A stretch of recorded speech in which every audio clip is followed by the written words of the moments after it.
wanna go back home, go back where we belong. Forgive us for our wrong. I pray this reach the throne. I put my name on the rules alone. I put my name on the rules alone. I put my name on the rules alone. I put my name on the rules alone. I gave my law to the rules alone. I gave my law to the rules alone. I gave my law to the rules alone. I gave my law to the rules alone. I won't forsake you, rules alone. I won't forsake you, rules alone. I won't forsake you, rules alone. I won't forsake you, Jerusalem, Jerusalem, yeah, Jerusalem, Jerusalem, yeah. We wanna go back home, go back where we belong. Forgive us for our wrong. I pray this reach the throne. Jerusalem, Jerusalem, yeah, Jerusalem, Jerusalem, yeah. We wanna go back home, go back where we belong. Forgive us for our wrong. I pray this reach the throne. Jerusalem,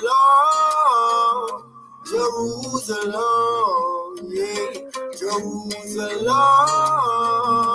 Jerusalem, yeah. We wanna go back home, go back where we belong.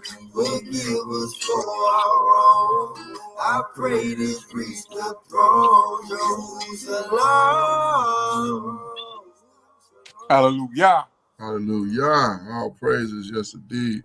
The Akazakiyah, Hezekiah, and Jerusalem. Jerusalem. All right.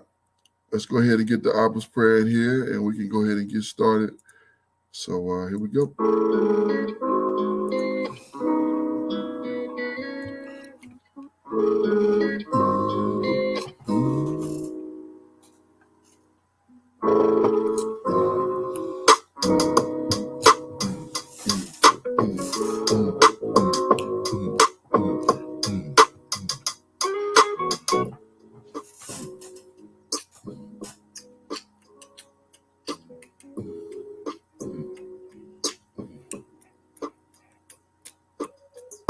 Our Father who art in heaven, hallowed be thy name. Thy kingdom come, thy will be done here on earth as it is in heaven. Give us this day our daily bread, and forgive us for our trespasses, as we forgive those who trespass against us. Lead us not into temptation, deliver us from the wicked one. For thine is the kingdom and the power and the glory forever. For thine is the kingdom and the power and the glory forever. Our Father, who art in heaven, hallowed be thy name. Thy kingdom come, thy will be done on earth as it is in heaven. Give us this day our daily bread. Forgive us for our trespasses, as we forgive those who trespass against us. Lead us not to temptation, deliver us from the wicked one. Thine is the kingdom and the power and the glory forever.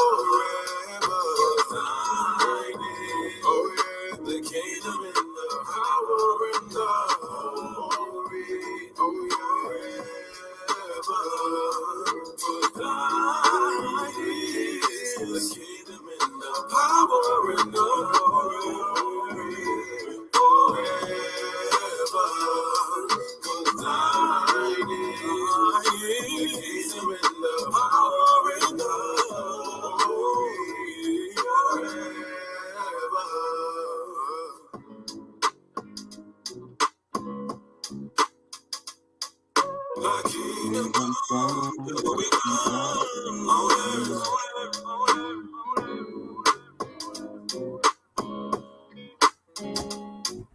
Thy kingdom come, will be done on earth.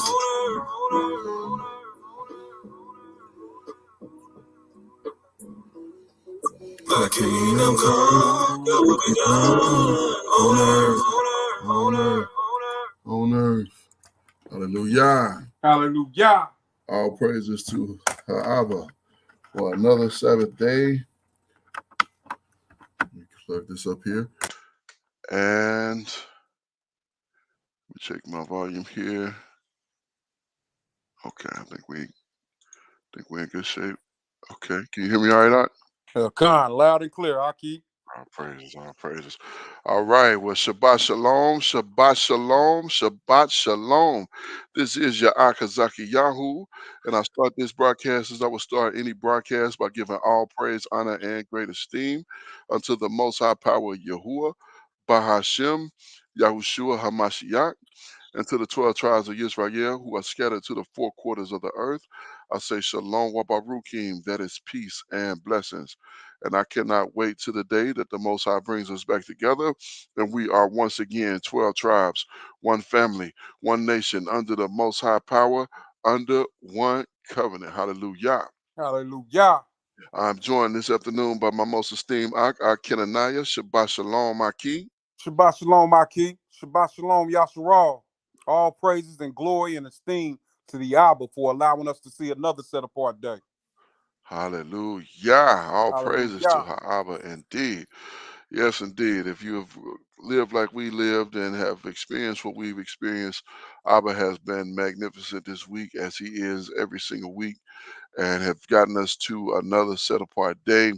So we give all praise, honor, and great esteem to his name, because he is more than worthy of everything that we have and everything that we can. So all praises. If you joined us last night, we are in the book of Judges. We read the first 5 chapters. And what we found out was that our ancestors, Israel, did not act accordingly and ended up getting themselves into captivity a few times, 3 times. The first one lasted 8 years. The second one lasted 18 years. And the third one lasted 20 years. So we seem to fail to learn from the lessons that Abba teaches us when we go through these situations and circumstances. So today we begin in Judges chapter number 6. And if you're familiar with chapter 6, it's not pretty. But we're going to get into it. We're going to get into it. So let's go ahead and get started. This is the book of Judges, chapter number 6, verse number 1. The headline reads, Israel oppressed by Midian. Verse 1. It says, and the children of Israel did evil in the sight of Yahuwah, and Yahuwah delivered them into the hands of the Midianites 7 years. And the hand of Midian prevailed against Israel, and because of the Midianites, the children of Israel made them dens, which were in the mountains and the caves and the strongholds.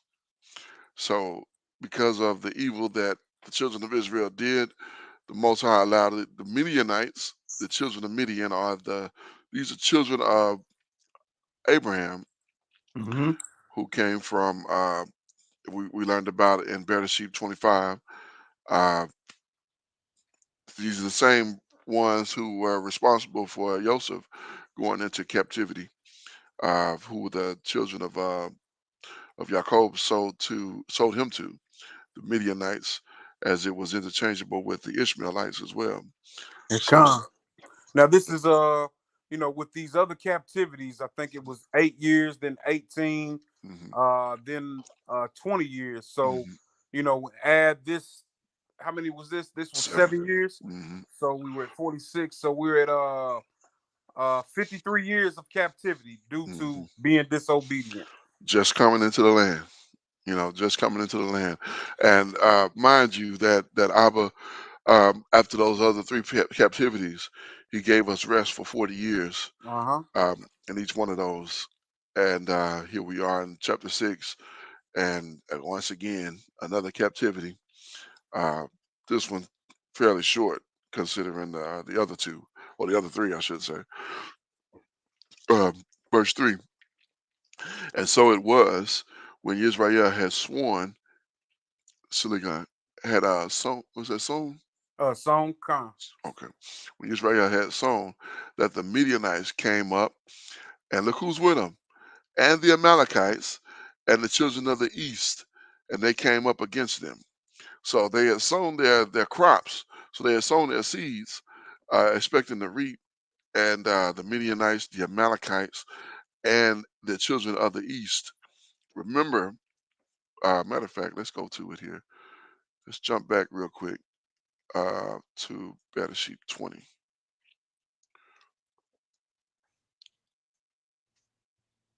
Five.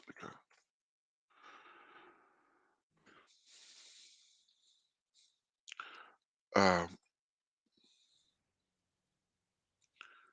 so here's Midian here. Uh, and where I wanted to go here was where they lived.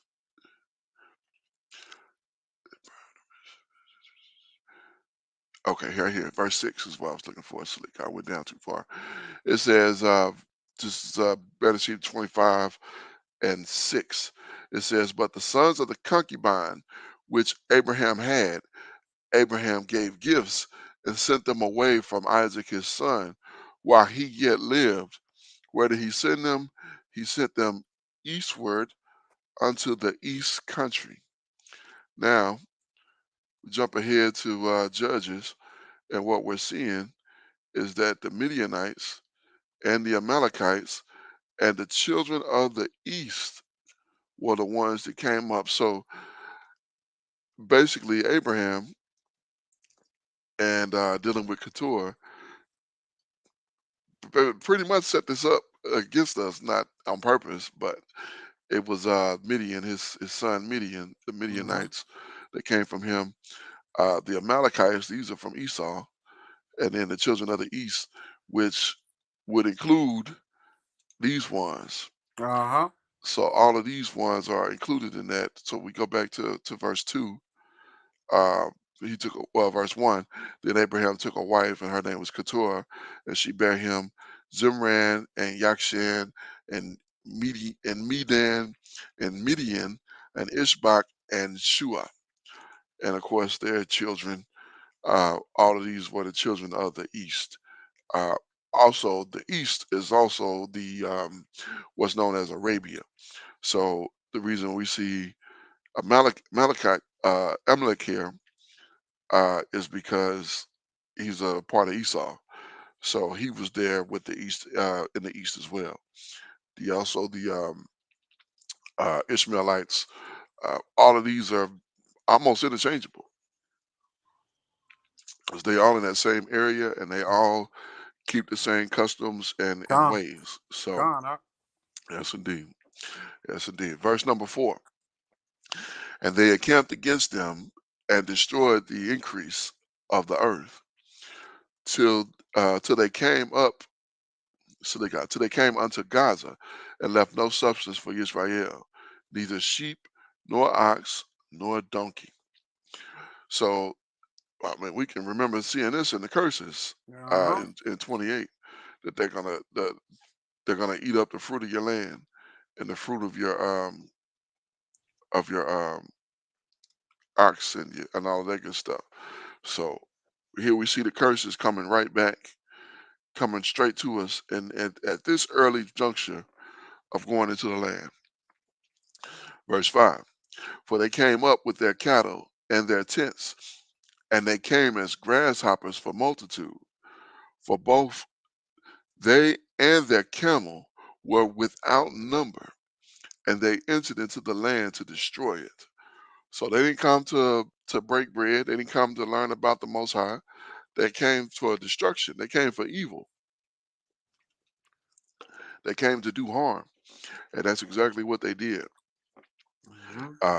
Verse 6, and Israel was greatly impoverished because of the Midianites, and the children of Israel cried to Yahuwah. So yesterday we were reading they were serving these idols, and now they're crying to Yahuwah because of they've been desolated, they've been put in a very low estate. So they cry to our power, and as we should cry to our power. I don't even know if we can get our people now to cry to Abba, because they don't. A lot of them don't even know who Abba is. Sad Yeah, truth. sad truth indeed. Yes, indeed. Verse 7, and it came to pass that the children of Israel cried unto Yahuwah because of the Midianites. And Yahuwah sent a prophet unto the children of Israel, which said unto them, Thus says Yahuwah, power of Israel, I brought you up from Mizraim, and brought you forth out of the house of bondage, and I delivered you out of the hand of the Egyptians, or the Mizrahites, and out of the hands of all that oppress you, and drove them out from before you, and gave you their land. And I said unto you, I am Yahuwah your power. Fear not the idols of the Amorites, in whose land you dwell, but you have not obeyed my voice. Now, uh, verse 11 goes into Gideon is visited. So Gideon is going to be get a visitor here. Verse 11, and there came a messenger of Yahuwah that sat under the oak which was in Ophir,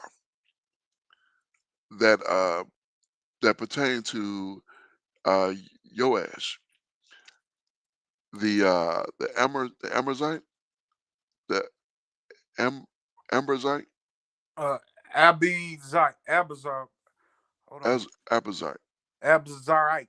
Zarite, Mm-hmm. Zarite, Abazarite. Okay. Um, and his son Gideon uh, threshed wheat from the winepress to hide it from the Mizrahites. So he's trying to get some food, because apparently these Mizrahites are greedy as heck, and they eating up. Uh, it talked about earlier they came up as grasshoppers, and it didn't mention that for nothing, because grasshoppers consume. Indeed. Uh, yeah, another word for grasshoppers are locusts, Mm-hmm.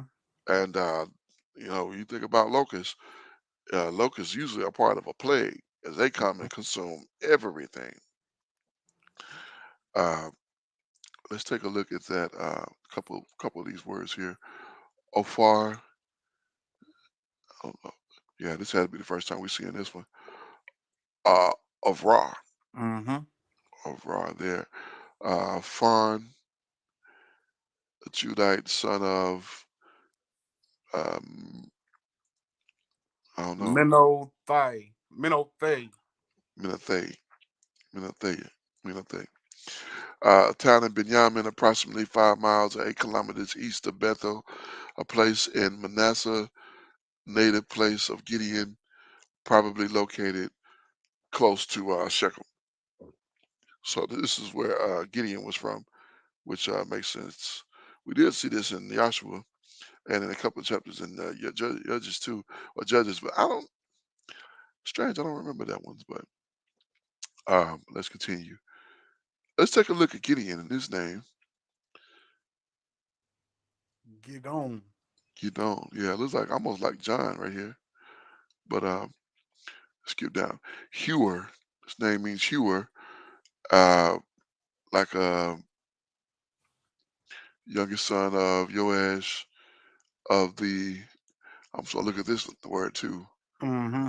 Yeah, we'll get to that. And an Israelite Gideon. Okay, so yeah. Let's hold wide press. Let me. Did I look over his name? Oh, for pertaining to Joash. Here we go. Well, let's look at his name, Joash, first. Before we go too far. Yeah, Joash. That's pretty good. Given by Yahuwah. Hmm. That's pretty good. Given by Yahuwah. Like that name. Son of king. So that was a king named Yoash. Mm-hmm. Similar as well. So 8th king of Yehuda and son of King. You said Hayaz. Jehoash. Okay. 12th king of the northern kingdom. Father of Gideon, son of Ahab, and a descendant of Shalim, Shalah.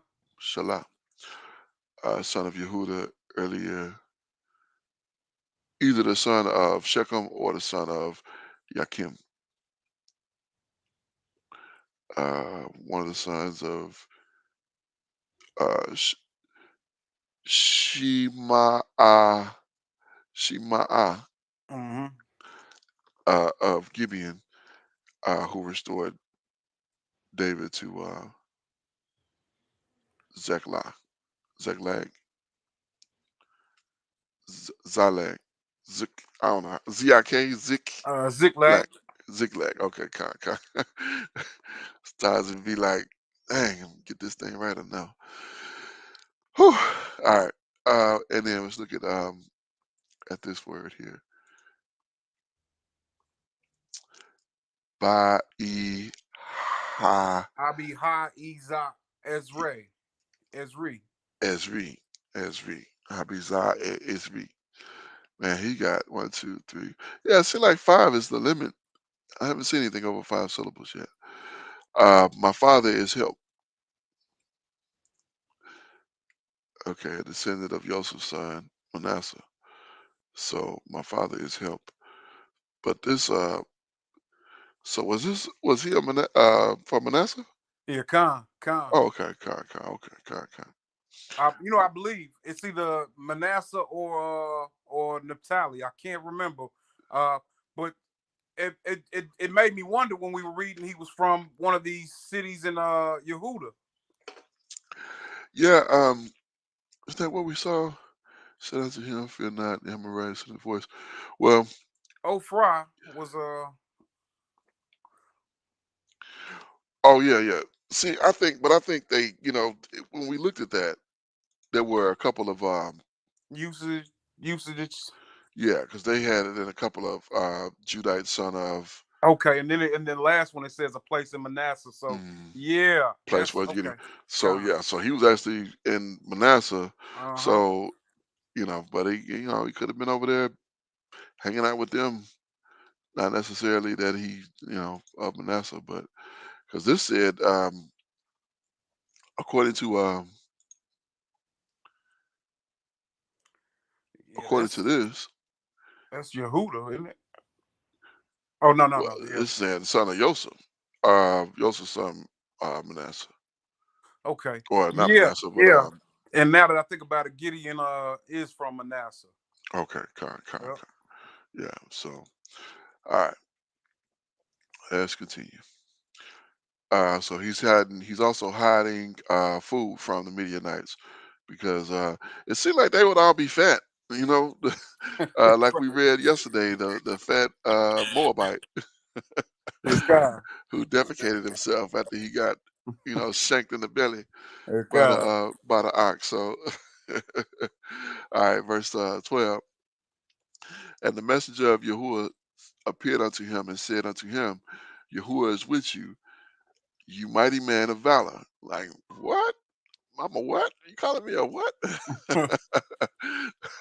And Gideon said unto him, O my master, if Yahuwah be with us, see how he switched it. I like that. He didn't take it for himself. It says he said in this portion here, and the messenger appeared unto him and said unto him, Yahuwah is with you, you mighty man of valor. He's making this about him. And Gideon said unto him, O my master, if Yahuwah be with us, why then is all this befallen us. He didn't say, why is this on me or why is this happening to me? He's saying this is us. Why is that the case if he's with us? So I like that. That shows a lot of modesty Mm-hmm. in this brother here. So I like Gideon a lot, a whole lot. Just from that little bit there. Um, let's continue. And when be all his miracles, so they got, and where be all his miracles, which our fathers told us of, saying, did not Yahuwah bring us up from Mizraim? But now Yahuwah hath forsaken us and delivered us into the hands of the Midianites. So he like, you know, our fathers told us, we didn't experience it, we didn't live it. But man, when I read this, I feel like I'm there. I feel Mm-hmm. like I'm in the midst of them when they was Con, coming con, right? across. Yeah, you know what I'm saying. So it resonates with me. Uh, I don't know if it's because my imagination is active or what exactly, but I can see it. I mean, I'm right there. Um, but I don't know. He looked like he felt that way. It looked like he had that same idea. Like they told me about it, but I ain't seen it. Mm-hmm. So verse 14, it says, and Yahuwah looked up, Slikan, and Yahuwah looked up on him and said, Go in this, go in this your might, and you shall save Israel from the hand of the Midianites. Have not I sent you? Like I just imagine, being told this. You're gonna save Israel from these wicked heathens, Mm-hmm. and imagine even a messenger coming to you and saying this. You're like, what? Me? Me? I am? Like, Con, you know what con. I'm saying? Like, verse 15. And he said unto him, O my master, wherewith shall I save Israel? How am I going to do this? Behold, my family is poor in Manasseh, and I am the least of my father's house. I am the least in my father's house. Like, I'm the lowest. Mm-hmm. Not only is my family poor, I'm the least in that group. So yeah, and he said in Manasseh. So definitely he is. I don't even know what you call a Manassite. A Manassite? Con. I'm trying to think how they say it also. Kai, yeah, I'm not even certain about that. Manassasite, Manassonite. Manassonite. Right. Kai. Uh, verse 16. And Yahuwah said unto him, Surely I will be with you, and you shall smite Midian as one man. And he said unto him, If now I have found grace in your sight, then show me a sign that you talk with me. Like if you serious about this thing, then show me something that I can know that this is real and not just what I'm saying, and not just me tripping like I'm sitting here talking to myself. Like make me understand that this is real. Mm-hmm. Verse 18. Depart not from there, I pray you, until I come again unto you, and bring forth my presence and set it before you.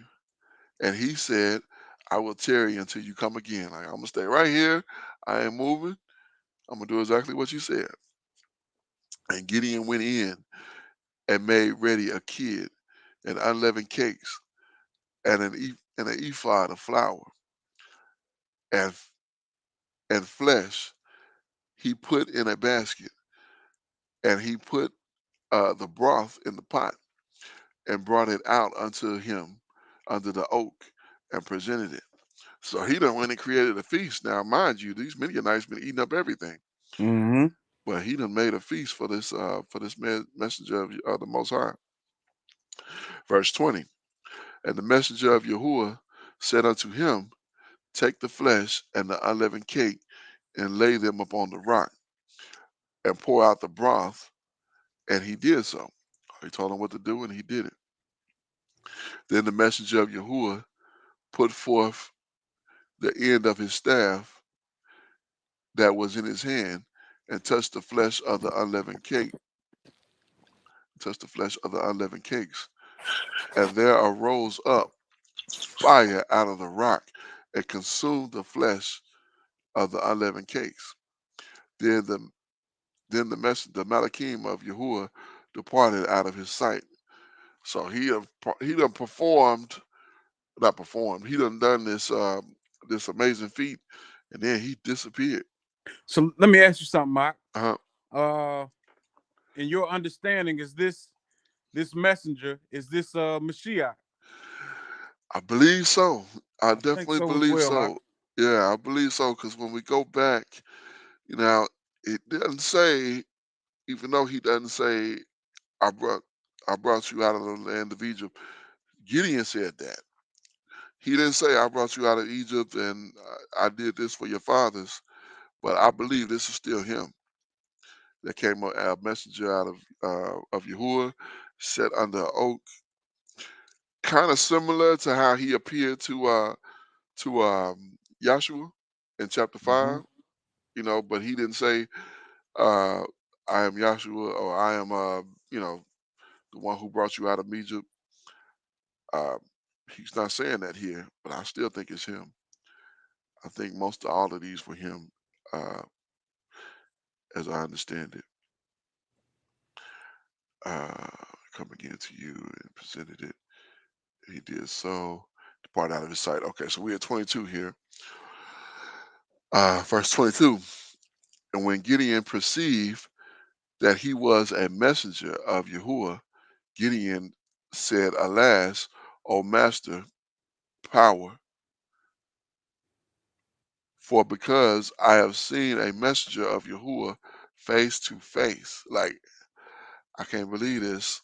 This is a Malachim. He thought he was dealing with a man. Right.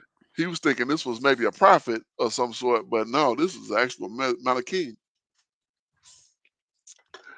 Like, can you imagine realizing you dealing with a Malachim face to face? Wow. You know what I'm saying? Like, it's one thing to deal with a man, that the Most High is with, but you dealing with a Malachim. That's whoa. That's like next level. It's something to deal with a man who dealing with the Most High at a high level, but whew. Verse 23. And Yahuwah said unto him, Peace be unto you, shalom be unto you, shalom aleichem. Fear not, you shall not die. As they've been told, you can't see the Abba, you can't see face to face because you'll die. So I want to hit right here. We know that shalom. I think this is aleichem here. Let's see. No, what's that? All right, Yahweh. all right. Shalom, all right. Shalom, Yahweh. Not fear. Okay, I was thinking that would be shalom aleichem. Peace be unto you. Oh, that's fear. Let's see what this says. Shalom. Okay. Shalom. I was under the impression it would be Shalom Aleichem that he was saying here. Peace be unto you. Okay, well, guess not. They didn't put it in there if that's what it is. Um, verse 24. And Gideon built an altar there unto Yahuwah and called it Yahuwah Shalom. Unto this day, it is yet in Ophrah of the uh, I cannot, Abarizzites. Abarizzites. Abazarites. Abazarites, yeah, Abazarites, Abazarites. So let's take a look at I know they got that Jehovah in there. That's more than one, two, three, four. Still 5 syllables. Mm-hmm. Yeah, so that wouldn't be Jehovah, that would be Yahuwah or Yahweh is peace. Either one would be better than this. as a transliteration. The name sacred altar built in by Gideon and Ophir. So, all right, let's continue. Verse 25. It says, "And it came to pass that same night that Yahuwah said unto him, Take your father's young bullock, even the second bullock of 7 years old, and throw down the altar of the evil one that your father hath, and cut down the groves that is by it." So wait a minute, his father was doing this evil worship? Mm-hmm. Oh my goodness gracious. Oh, I didn't realize that. I did not realize that. My goodness. So you gotta destroy. So and my mind goes straight to honor your father and mother, but he not honoring Yahuwah. Indeed, Doc. So, man. All right, verse 26. "And built an altar unto Yahuwah your power upon the top of this rock, in the place, Slikah, in the ordered place, and take the second bullock, and offer a burnt sacrifice with the wood of the grove, which you shall cut down." So he's saying, get rid of that wood and take that wood and burn it. And you're going to offer a sacrifice with that same wood. Verse 27. "And Gideon took 10 men of his servants." Now he's the least of his father's house, and they poor in Gideon, but yet he got 10 men as servants. Mm-hmm. So that if he only took 10, that meant they had more. Yeah, come. We got nothing. they they was impoverished in this chapter they talked about. And we got less than that. And we don't have no servants. They got man, they better than we was, in better shape than we was. Mm-hmm. And did as Yahuwah said unto him. And so it was, because he feared his father's house and the men of the city, that he could not do it by day, that he did it by night. So he feared like, oh, if I destroy this, they see me doing it, they're gonna get me and probably hang me by the neck. Uh, verse 28, "The altar of evil destroyed. Uh, and when the men of the city arose early in the morning, behold, the altar of evil was cast down, and I don't even like saying that word. The tree was cut down, or the tree was cut down, and that was by it. And the second bullock was offered upon the altar that was built. And they said one to another, Who have done this thing? And when they inquired and asked, they said, Gideon, the son of Joash, have done this thing. So how they know it was Gideon? Come. How they put that together that quick? Verse 30. Then the men of the city said unto Joash, Bring out your son, that he may die, because he have cast down the altar of evil, and because he have cut down the tree that was by it. Like they ready to put him to death for some idols. Right. Like that is That's how twisted our people were at that time. But likewise, if we were today. to suppose we went into like one of these churches Hmm. around December and tossed down a Christmas tree that shouldn't has no business even being there. Right? These people be ready to fight us. Absolutely. Absolutely. Well, no doubt. Should probably go further than that. Yeah, They'd be ready for they'd be want some blood. Yeah, imagine we went in there and they had that white JC set up in the little manger, and we yeah, went over there and turned that mess over, and they they go ballistic. right, Like, you disrespecting our master, our Lord. Like, right. man, get this mess up out of here. Verse 31. And Joash said unto all that stood against him, will you plead for evil? Will you save him? Uh, he that will plead for him, let him let him be put to death, which it is yet morning. If he be a power, if he be a power, let him plead for himself, because one have cast down his altar. Like if he really something to worship, then let him command this to happen. But you taking this on yourself. You ain't been ordered to do nothing like this. Verse 32. Therefore, on that day, they called him. I don't even want to try to say that. Is that Yeru B. Yeru evil? Okay, there Mm-hmm. we go. Yeru B. Yeru evil, saying, let evil plead against him, because he hath thrown down his altar. And all the Midianites and the Amalekites and the children of the east gathered together and went over and pitched in the valley of Jerusalem. Let me go back to that. Yezreel. Israel. Con. Let's see what this. Have we seen this one before? No, we haven't. Okay, con. Yeruz evil.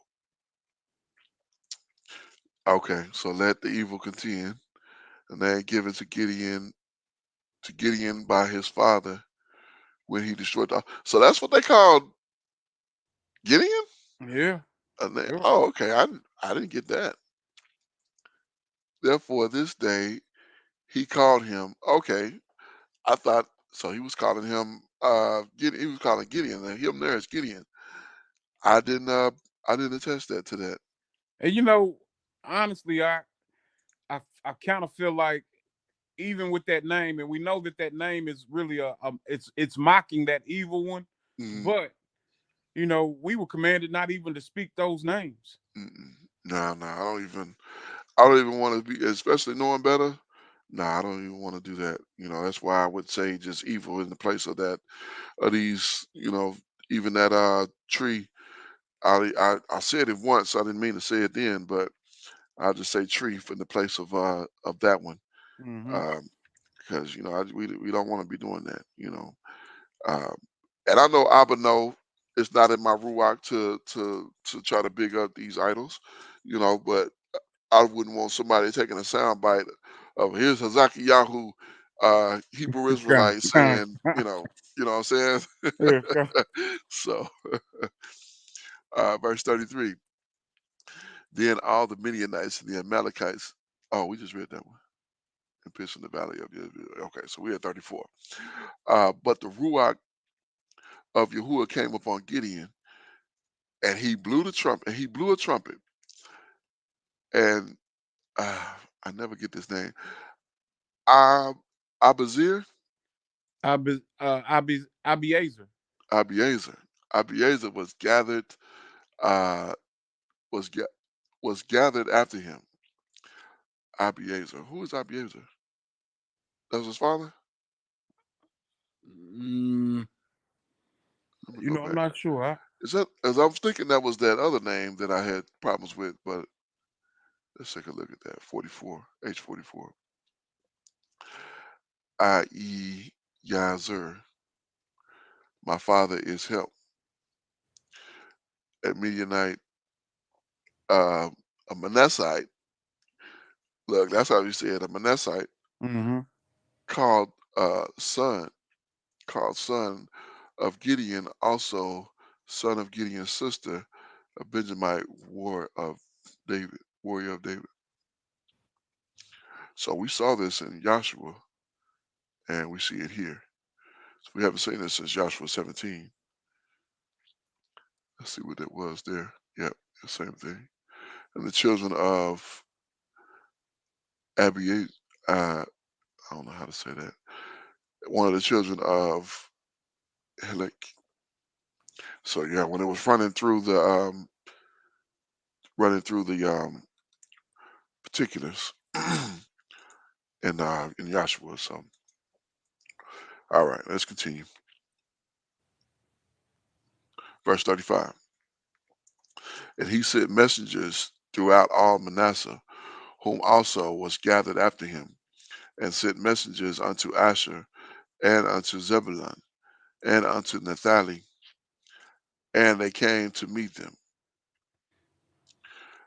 Sign of the fleece. Verse 36. And Gideon said unto the Most High, if you will save Israel by my hand, as you have said, behold, I will put a fleece of wool on the floor, and if the dew be on the fleece only, and it be dry upon all the earth beside, then shall I know that you will save Israel by my hand, as you have said. And it was so, for he rose up early on the morrow, and thus the fleece together was wringing out of the dew, was wringing slick out, and wring the dew out of the fleece, a bowl full of water. So this fleece was so saturated with dew that he bring it into a bowl, and it filled the bowl with water. Mm-hmm. That's a lot of dew in that fleece, piece of wool. Uh, verse 39. And Gideon said unto the Most High, let not your anger be hot against me, for I will speak but this once.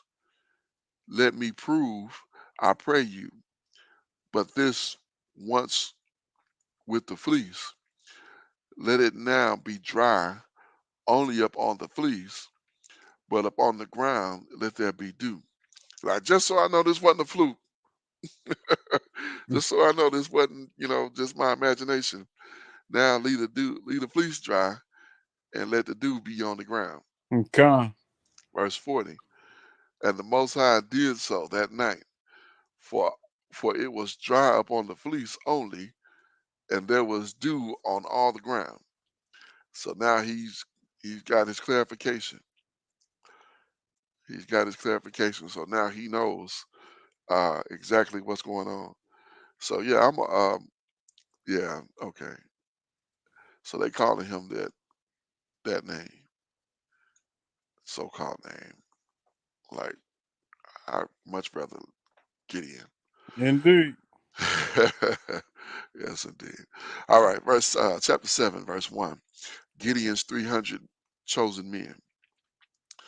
Uh, then the mockery of Gideon's name, who is Gideon, and all the people that were with him rose up early and pitched beside the well of uh, Harod.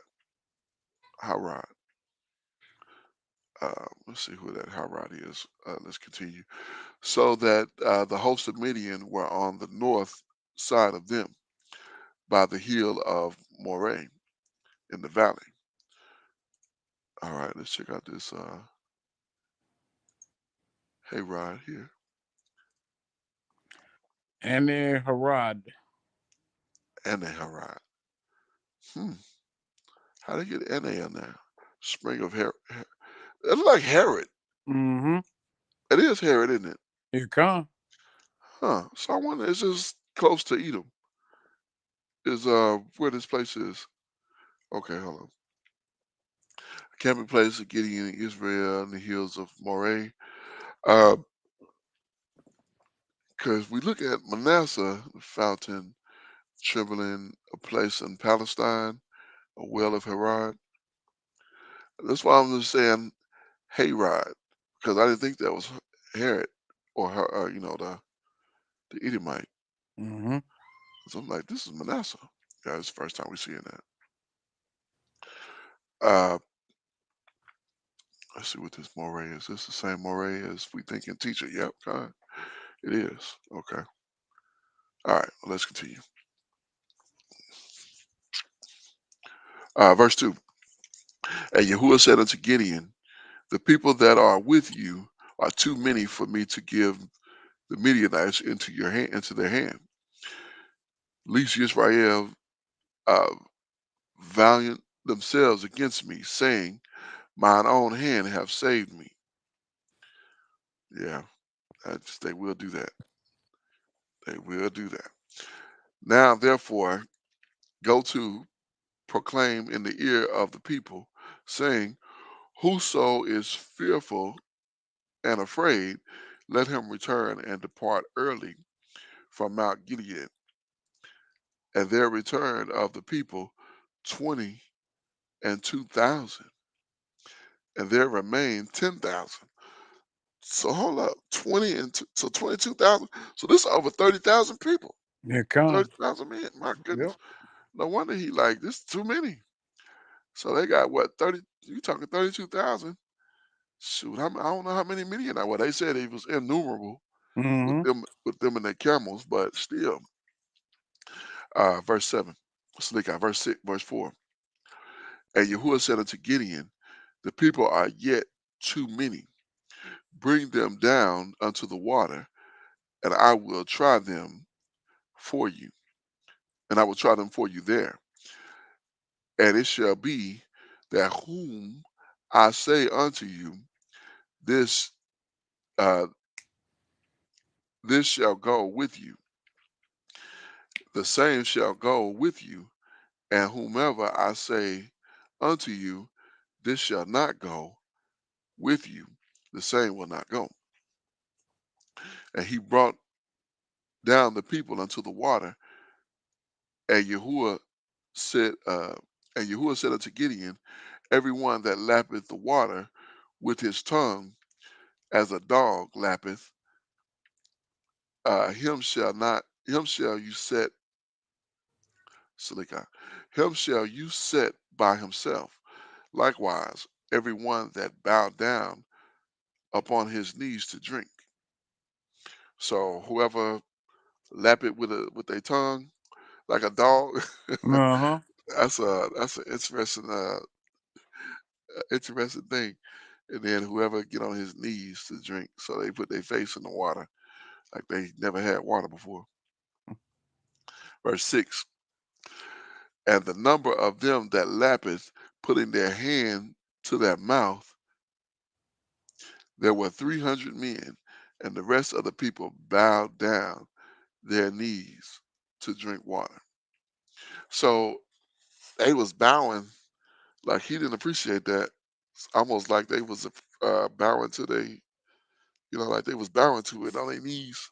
And I'm glad I've had the opportunity to reread this, because before I came away with the interpretation was that those who were drinking the water like the dog was those who he sent to war. But and in my mind, I'm thinking, okay, yeah, he wanted some soldiers, and these brothers was like dogs. You know what I mean? But that's not what we're reading. You know what I mean? nah, So all nah. praises for clarity. I Hallelujah, hallelujah. Yeah, those ones where they was licking it like a dog would. You're like, get them out of here. And then those ones that bowed down, what I'm saying, get them out of here. He wanted the brothers who put their hand in the water and brought the water to their mouth. Like this, like this is how they was. right. Those are the ones he kept. So remember that. Uh Remember huh. that when it's time for battle. You know what I'm saying? So verse 7. And Yahuwah said unto Gideon, by the 300 men that lappeth will I save you, and deliver the Midianites unto your hand, and let all the other people go, every man unto his place. And the people took visuals in their hands and their trumpets. So I probably would have tried my trumpet and drink out of that. Man, I ain't think about that. Yeah, you can make a big straw like You know that. what I'm saying? Like, well, just dip it out and just pour it in like that. I probably would have did that way. Well, hand would have made sense too, because the hand would have dried real easy. Um, and he said all the rest of Israel, every man unto his tent, and and retained those 300 men, and hid Slikah, and the host of Midian was beneath him in the valley. This 300, the fact that it's 300, that takes me back to when Abraham went to save Lot, and he had, what was it, 313 or 300 and Trained servants. yeah, servants. It was 300 and some change. It wasn't a whole. I can't remember the exact number. Uh, we'll look at that another time. It was 300 and. It don't bother me. Let me go back to it. Yeah, because I don't think it was quite 300 of them. Yeah, it was three something. I remember it was three. Let me see. So that would have had to been before 19. 19 was Sodom and Gomorrah, so there had to been like 17. Let's see what 17 says. Abraham was 90 years old. It appeared to him. Okay, so this is Isaac. 16 is where Ishmael comes.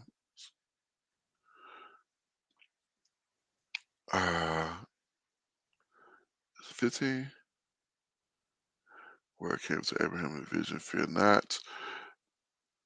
Damascus.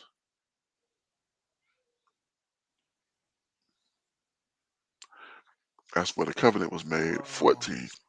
Genesis 14, Doc. 14. Okay, kind of. I was getting there. And you're right. You're right. What was it? 318. 18. Okay. Oh, was 318 was the number? Yep. Okay. What verse is that? It is verse 14. Verse 14. Okay. Con. Okay. Then Abraham heard his brother was taken captive and armed his trained servants born in his own house, 318, and pursued them unto Dan. So, yeah, I remember that. I was thinking 13, and I said, I don't think it was 13. But yeah, it was 318. So, kind of similar here, with just a flat 300 and no extra. Uh, that's interesting. And good parallel, because Yeah. with Abraham, they were facing 5 different kings with the multitude of army, Kind. and likewise we're facing several different tribes. You know what I Mm-hmm. mean? Mm-hmm. Yep. The children of the east, the Amalekites, the Amalek, Mm-hmm. the Midianites, and you know the other children of the east there. So yes, indeed. Verse 9. Was it verse 9 we left off? Verse 9 we're Okay. ready for. Con. And it came to pass that same night that Yahuwah said unto him, Arise, get you down unto the host, for I have delivered it unto your hand. Unto your hand. But if you fear to go you with Puah, your servant, down to the host. So he's giving him an out. Who is Puah? It was one of his servants. Where'd it go? Here it is. Let's see what Puah bought, purchased, I guess. Okay. So what was this servant? Is this a Canaanite servant or it really doesn't say. Probably doesn't have that information. Like, were they from? Was this from the Canaanites that they had kept? That they had put to tribute. I lost that now. There we go. We read I'm not about that. sure. A servant of Gideon, probably his armor bearer. And it says he was an Israelite. Oh, okay. An Israelite, yeah. Oh well. Yeah, he said we could have, of our own people if they were, needed. And it So just, if Gideon and his family were poor, poor. just think about how Well, lacking this brother was. You know what I right. mean? Yeah. He must have been like almost like an orphan, I guess. Had to been some in pretty bad positions. He's saying that Midian is poor, and he's the least of Midian, and he the least of his father's house. So, verse 7, and you shall hear what they say, And afterward shall your hand be strengthened to go down unto the host. Then when he put down with Pua his servant unto the outside of the armed men that were in the host. Slick, I think I chopped that up pretty good. Let me read that again. Start from this middle section. It says, then when he then when he then went he down with Pua his servant unto the outside of the armed men that were in the host. So yeah, he went down. The word host there is army. So his army of 300. So he went down with Pua. So apparently he was afraid because he said, if you are afraid, then Pua your servant, then go with Pua your servant. So Pua went with him. So he was afraid. Verse 12. And the Midianites and the Amalekites and all the children of the east lay along the valley like grasshoppers for multitude, and their camel were without number, as the sand of the sea for multitude. So these jokers are so thick, he don't even try to put a number on it. Mm-hmm. So we talking. I mean, when we was talking about Israel being as the sand of the sea, we was talking 600,000 men. So I venture to say that that's about where they are, probably in that area of close to half a million. Definitely about had to been definitely at least a quarter. You know what I'm saying? A quarter of a million. You know, because it's not even giving them a number. You come. You know, just by the seaside for multitude. Verse 13.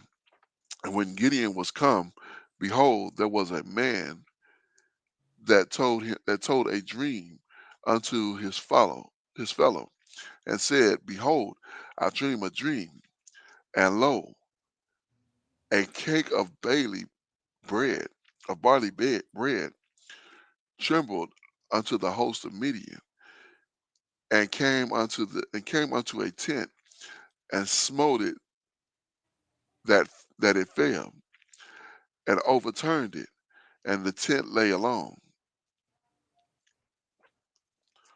So I'm trying to unpack that dream there. That's interesting. Uh, he said he dreamed a dream, and lo, so uh, I believe lo here is like look, Mm-hmm. okay, a cake of barley bread trembled unto the host of Midian, Tumbled. tumbled, sleek out. That's why it didn't make sense.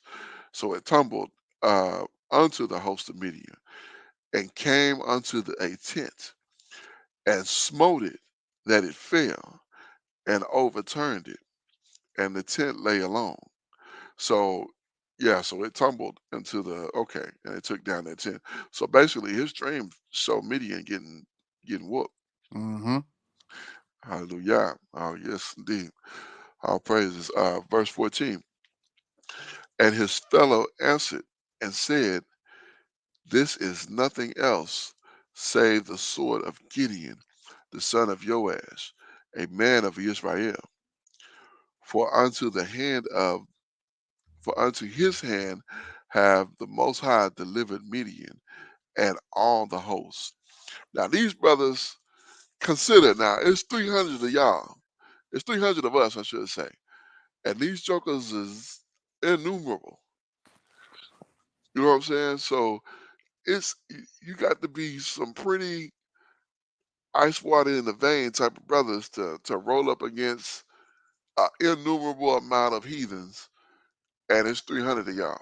Right. Come. You know what I'm saying? Like that's not a normal situation. And you had 32,000, and Abba said, nope, not too much, too much. We gotta do something different. Verse 15.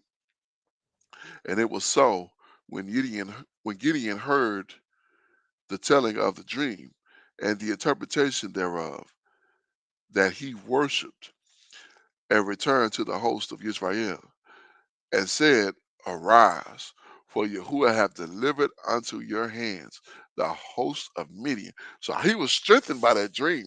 When he Mm-hmm. heard that and the interpretation, he was like, "Oh man, this is it. This is not only the fleece. He dealt with the fleece, but and then he saw it. He realized he was dealing with a messenger, and he caused fire to come out the rock and consume the unleavened cake. And then he disappeared, and he was like, "This is a messenger." And then he had him do with the fleece. Had to wring the fleece out, and the next night the fleece was completely dry, and dew was everywhere else. So he knew that's what it was. And now, once he gets this dream, once he hears this dream, and he gets a understanding of it, because he was just afraid where he had to go with his servant, and so now he's strengthened. It took all of that to get him to this point. Uh, verse 16, and he divided the 300 men unto 3 companies, and he put a trumpet in every man's hand, and empty pitchers and lamps within the pitchers. And he said unto them, Look at me, and do likewise. And behold, when I come to the outside of the camp, it shall be that as I do, so shall you do.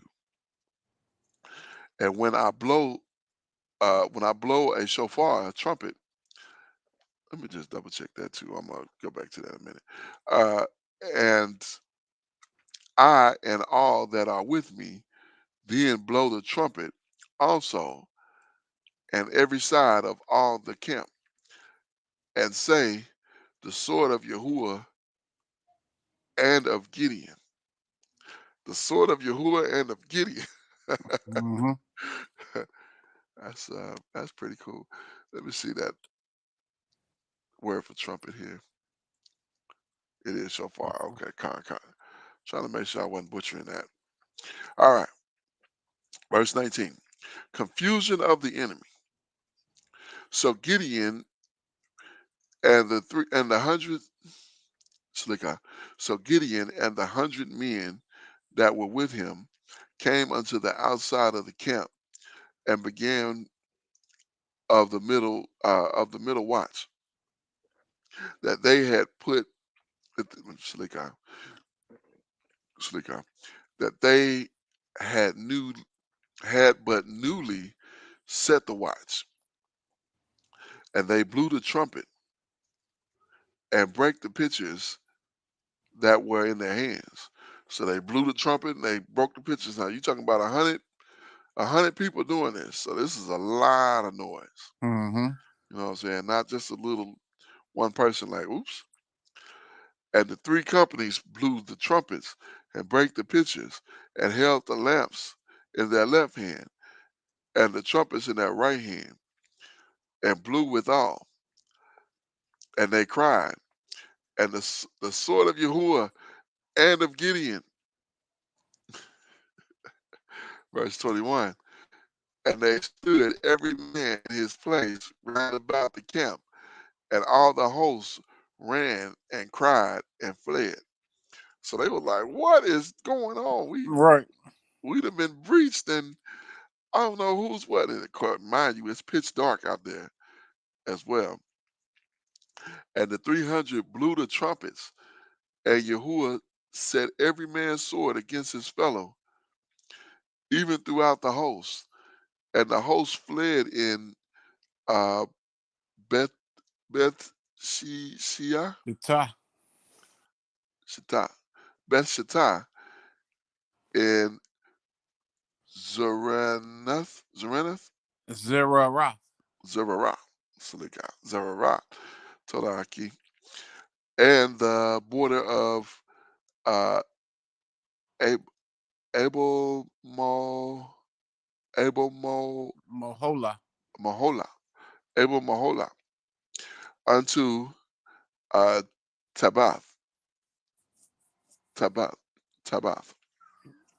All right. I guess we better look at some of these here, like what these four. Mm-hmm. Let's see here.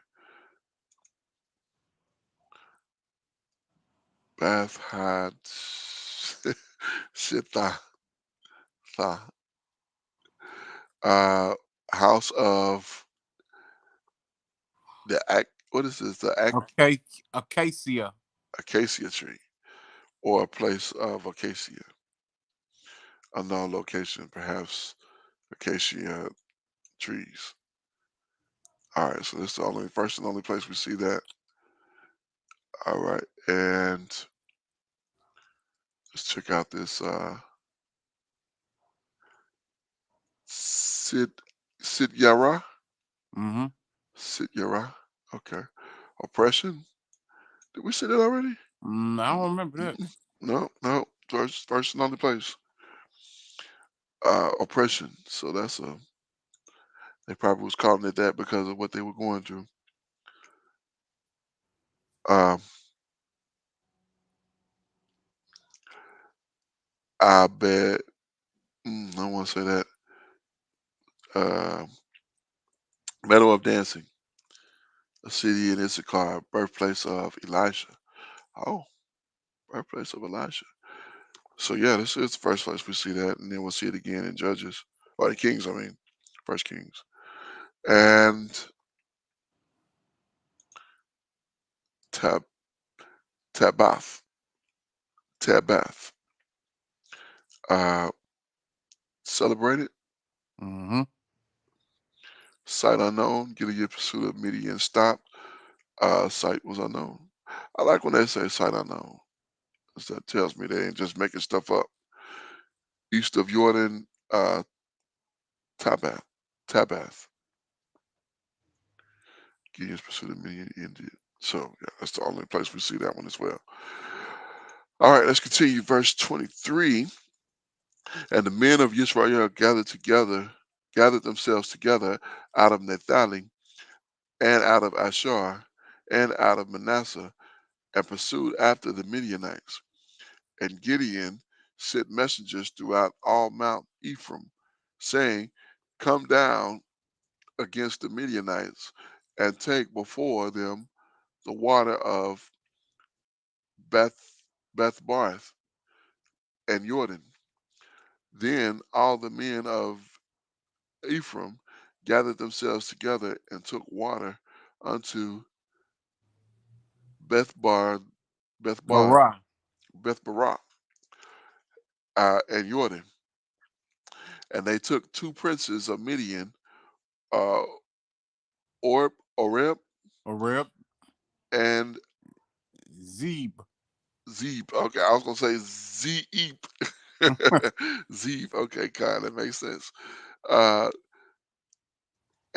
and they slew Orb upon the rock of Orb, and Zeb they slew at the winepress of Zeb, and uh, and pursued Midian, and brought the heads of Orb and Zeb to Gideon on the other side of Jordan.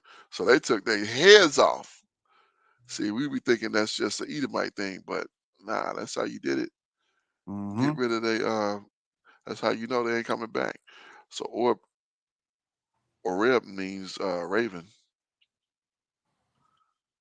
one of the chieftains of Midian army defeated by Gideon. So they took his head. They took their joker head off. Let's see what this Zeb is. Zaib. Zabe. Zaib. Wolf. His name means wolf. Mm. Okay. So we'll see him again. We'll see his name again in Psalms. I'm interested in seeing that.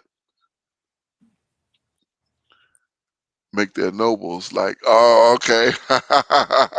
All praises.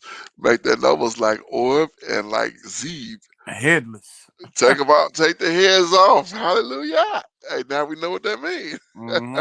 All praises. All praises. Yeah, kind. Um, so that's it. We finished that chapter. Orb and Zeb. Yep, on the other side of Jordan. Hallelujah. Let's go to chapter number 8. All praises to Yah. Yeah, these are a little bit longer than the other ones were. So this is what, 35? Not bad. I mean, that's not like a reasonable amount. Let's look at 9. Okay, yeah, 9 is a little bit longer, 57, and 10. Let's see what 10 is looking like. Oh, 10 is only 18. So yeah, we'll be wrapping up here just shortly, but we'll just go ahead and get to 8 here. Uh, let's see what we're looking like on time. Oh yeah, we just an hour and 16 minutes in. Okay, Seemed like it come. was longer. I don't Yeah, know. yeah, This last night we took a whole hour, like 55 minutes on one chapter, yeah. That and first one. we done 2 chapters in just over that time, just over that time. So um, we'll go ahead with Judges chapter 8. Uh, Zebath and how was that? Met Zalmuna.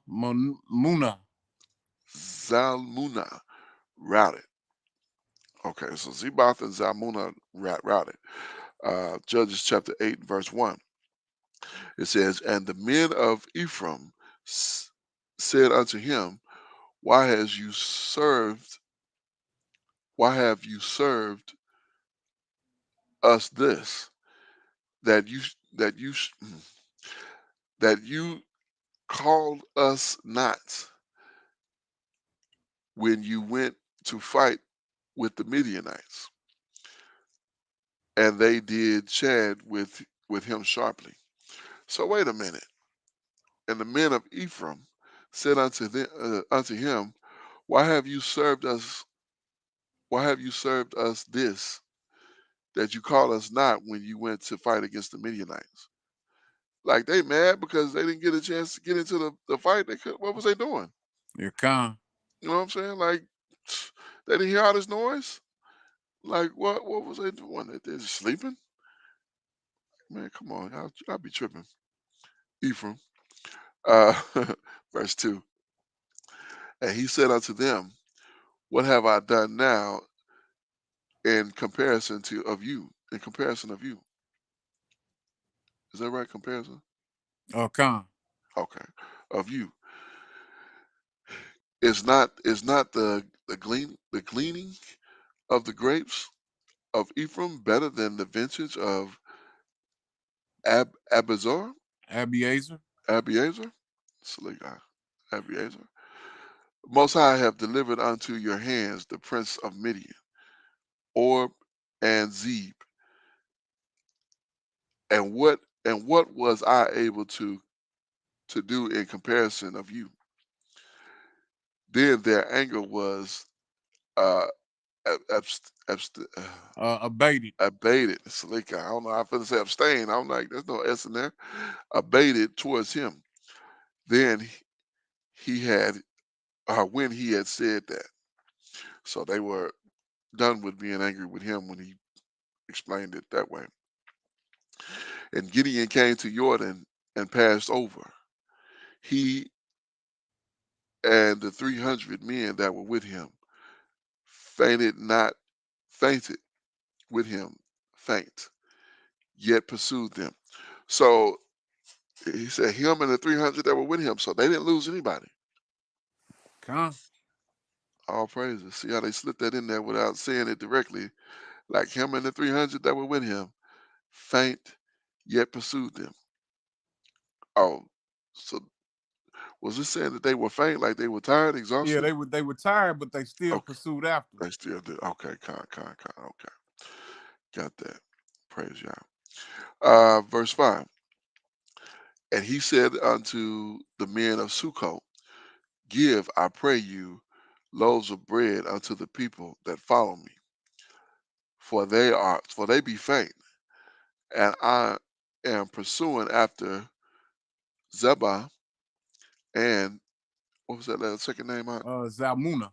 Zamuna, Zamuna, Zamuna. I'm gonna get that the next time. Kings of Midian and the princes of Sukkot said, Are the hands of Zebah and Zamuna now in thy hand, that we should give bread unto Your army? What? Now I'm trying to think, Sukkot, like who were these people? Like what tribe are these people? You know what I That's mean? that's a good question. Let's see if it gives us that as to Sukkot means booth.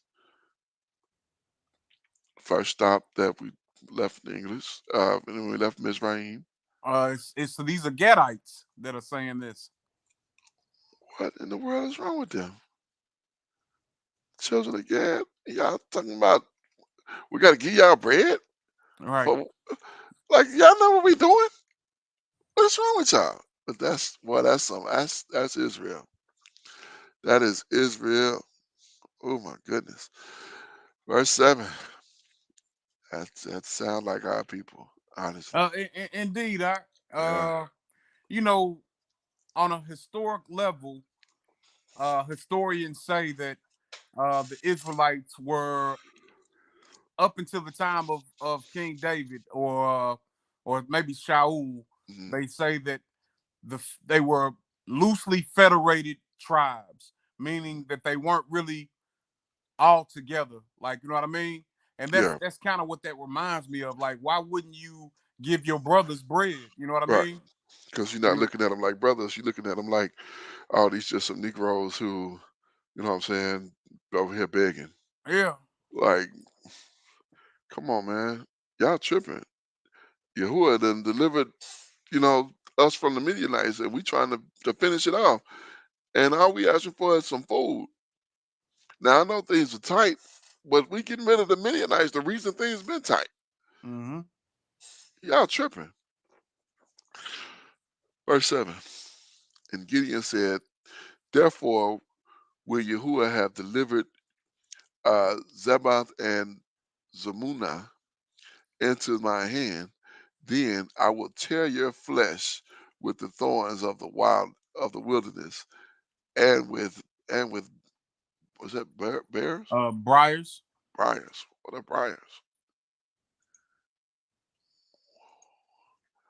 Let's see what these briars are. I think it's some type of like thorny bush or something. They use the same freaking word. Oh, there it is, right there. A thorn. Okay, a thorn. Okay, perhaps barely bright. Okay, kind. Okay. Yeah, so with a thorn. So yeah, he like I understand. Like man, y'all tripping. Verse 8. Man, y'all tripping for real. And he went up from there to Peniel, and spake unto them likewise. And the men of Peniel answered him as the men of Sukkot had answered him. What? Right. Now let's see what this Peniel is. Man, they about to get on my nerve. Look, I'm reading this from historical, Benjamin. So these Benjamites, either Benjamin or Yehuda, I know they was right there close to each other. Mm-hmm. A place name where y'all called wrestled. Okay. And I tell you what, these jokers, boy. And then you gotta come and spank them. Verse 8, verse 9, slick out verse 9. And he spake also unto the men of Penuel, saying, when I come again in peace, I will break down this tower. Like I'm gonna put y'all y'all gonna get this work when I come back. Mm-hmm. Y'all jokers don't wanna support the mission. I got something for you when we get Yeah, back. it's like that when I come back. Yeah, right. Yeah, we're gonna get it on. We're gonna put that brotherly love aside Mm-hmm. since y'all want to act like that. And I be feeling like that sometimes. I was watching a video of some brothers teaching on the street, and there was this cat out there, and I mean, he was just terrible. He was just everything they said. Had something else to say. Well, what is that? Well, why is this? And just constantly. Why y'all reading that book? Why y'all saying this? Why y'all doing that? I was like, man, if I was standing out, I'd be like, hey, man, shut up. I'm trying to hear. Be Mm-hmm. like, I can talk. I can do this and that. And then I thought about what I would be in that situation. How would I behave myself? What manner would I, what I'm saying? Like, 'cause you can only take so much of that. And them brothers, it was Sons of Thunder I was watching. They pretty good at keeping their skin thick. But when I'm trying to hear and be edified, and you just making noise, you know what I'm saying? That's hard to deal with. Mm-hmm. So, verse 10. Uh, Now Zeba and Zamuna were in K- Kakor, Kakor, Krakoa. Khan. Kakor, and their hosts with them, about 15,000 men. Whoa, I see that and get skittish because we talking about 300 pursuing, and they got 15,000. All that were left of the host of the children of the east. From there, left 120,000 men that drew sword. See, that's all that's left. Out of because 120,000 fell. From there fell, okay, From there fell 120,000. So okay, so I was thinking it was been closer to so 120. So we less Yeah, so it about was almost 100. 135,000 of them total. Okay. So that, yeah, I went I was off a bit because I said about a quarter of a million and about 125. So about 125 less than what I thought it was. Um, so yeah, kind. So wow. All right. Verse 11. And Gideon went up by the way of them and dwelt in the tents on the east of Nobath and Yagbeha, Yakbeha. Yagbeha, and smote the host, for the host was secure. And Zebah and Zumuna fled. He pursued after them and took the two kings of Midian, Zebah and Zumuna, and discomfort all the hosts. And Gideon, son of Joash, returned from the battle before the sun was up, and caught a young man, Slikah, and caught a young man of the men of Sukkot, and inquired of him. And he desired unto, and he described unto the prince of Sukkot, Slikah, and he described unto him the princes of Sukkot, and the elders thereof, even 70 men. 17 men, kind. So 60, so it's 77 men. Verse 15. And he came unto the men of Sukkot and said, Behold, Zebah and Zalmunna, with whom you did upbraid me, saying, Are the hands of Zebah and Zalmunna now in thine hand? And we should give bread unto the men that were weary.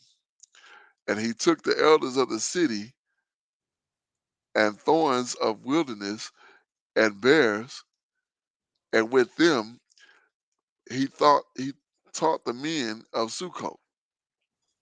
So taught, I guess that means he whooped them Mm-hmm. with the thorns. Let me see what that word is. What that's talking about. Yadash, your Yada. yada, yada. To know, to learn, to perceive, to see, to discern, to diminish, to experience, to recognize and make knowledge, confess, acquire. Hmm.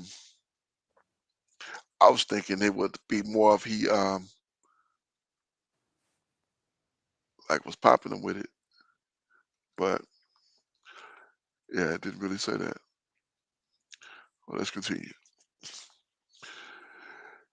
And he beat down the tower of Peniel and slew the men of the city. Good grief!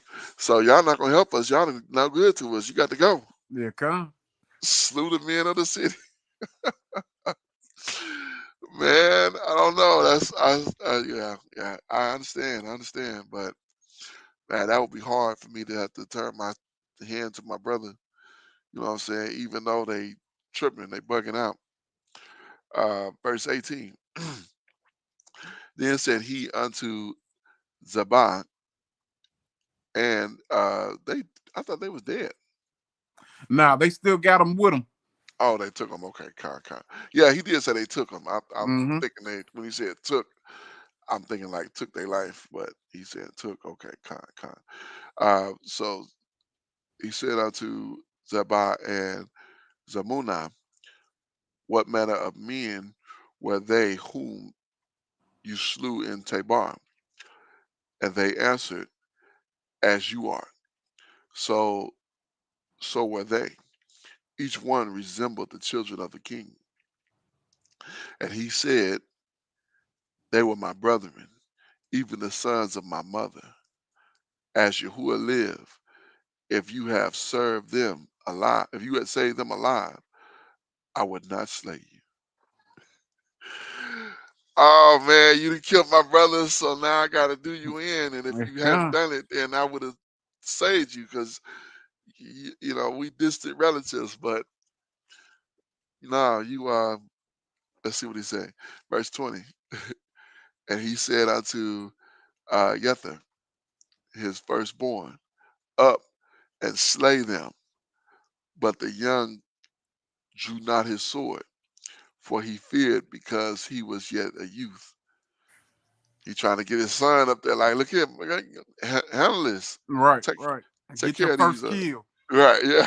Take care of these jokers. We warriors now. Then Zepah and Zamunda said, arise you and fall upon us, for the men, for as the man is, so is his strength. And Gideon arose and slew Zepah and Zamunda, and took away the ornaments that were upon the camels' necks. So that word there, if we see that again as ornaments, that's a like a crescent moon. That's what they've been on since this time. Con.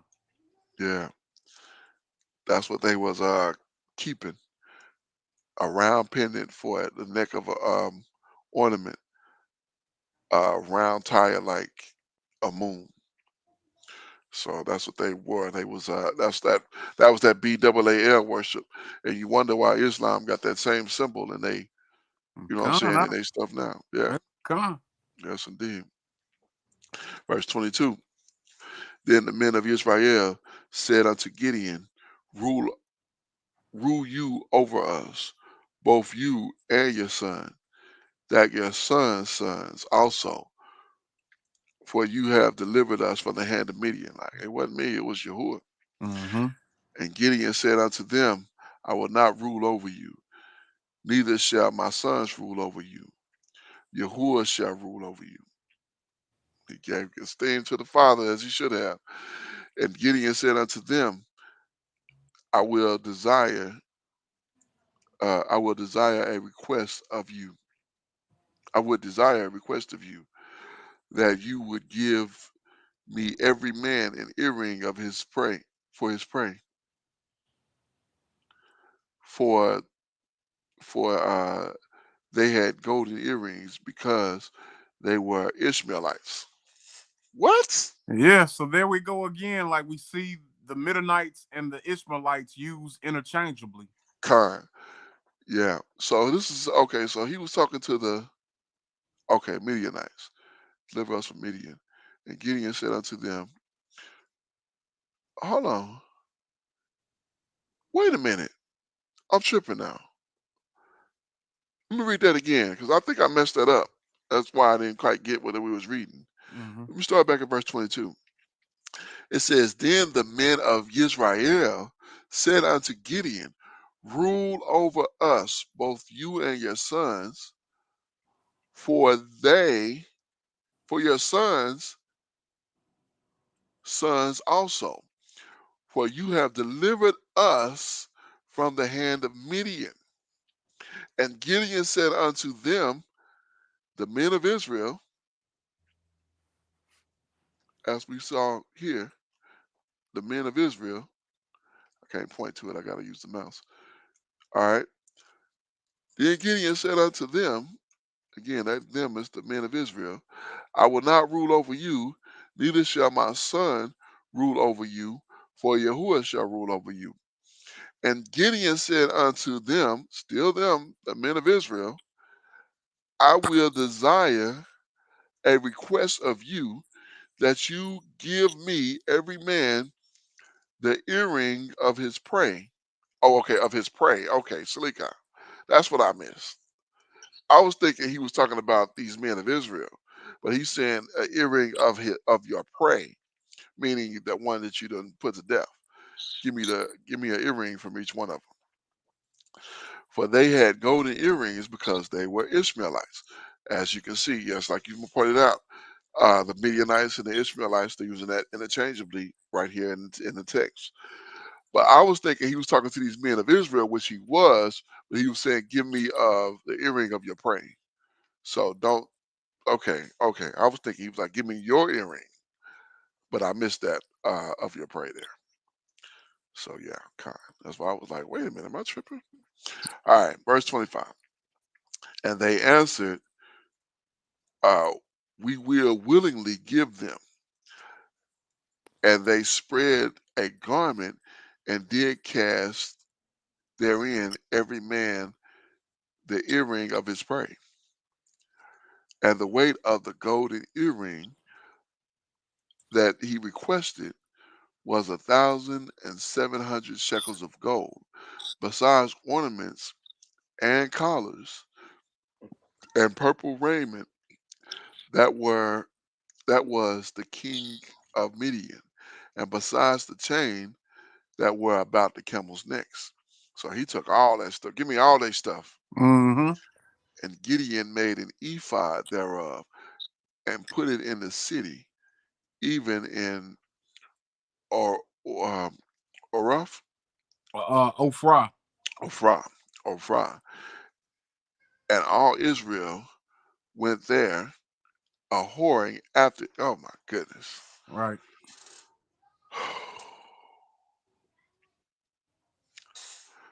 A whoring after it, which thing became a snare unto Gideon and to his house. So I can't even I can't even make a ephod, a golden plate. You know what I'm saying? To represent the 12, because y'all jokers want to go and worship the doggone thing. What the frick is wrong with y'all? Yeah. We see it with our people now. Getting golden necklaces with the cross on it. You know what I Right, mean? And con, you know, man, my people be bugging out. What is wrong with my people? I don't understand it. Read it in the scripts. We see it in real life. In real life, we see it in person in this day and time. Oh my goodness. 40 years of peace. So after each captivity, we're seeing a 40-year period of quietness mm-hmm. and until something else kicks off. So let's go ahead and finish this chapter out here. Verse 28. Thus was Midian subdued before the children of Israel, so that they lifted up their heads no more.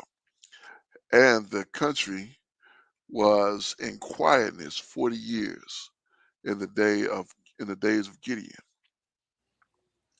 And this whack name that they called Gideon, the son of Joash, went and dwelled in his own house.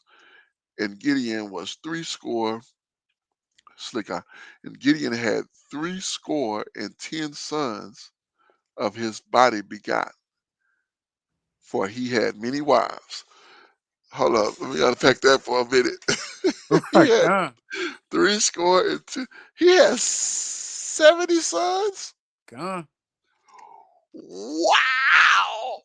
Right. 70 sons? Wow. But he had many wives. He had 70 sons. All praises. Verse 31. That's a barakah right there. 70 sons. All right, verse 31.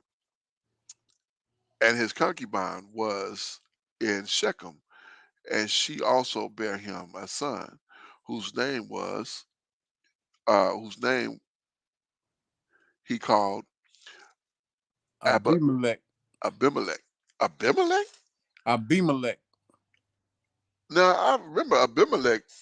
I can't remember who that is, but it wasn't a son of that I knew was a son of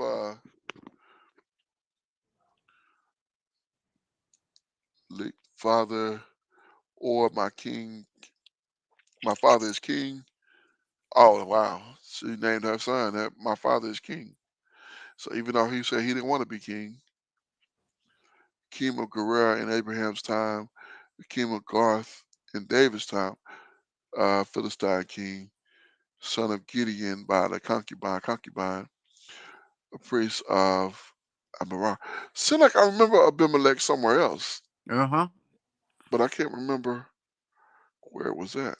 So we saw it back in Bereshit. So maybe that's what it was when it was talking about Abraham, king of Gur in Abraham's time.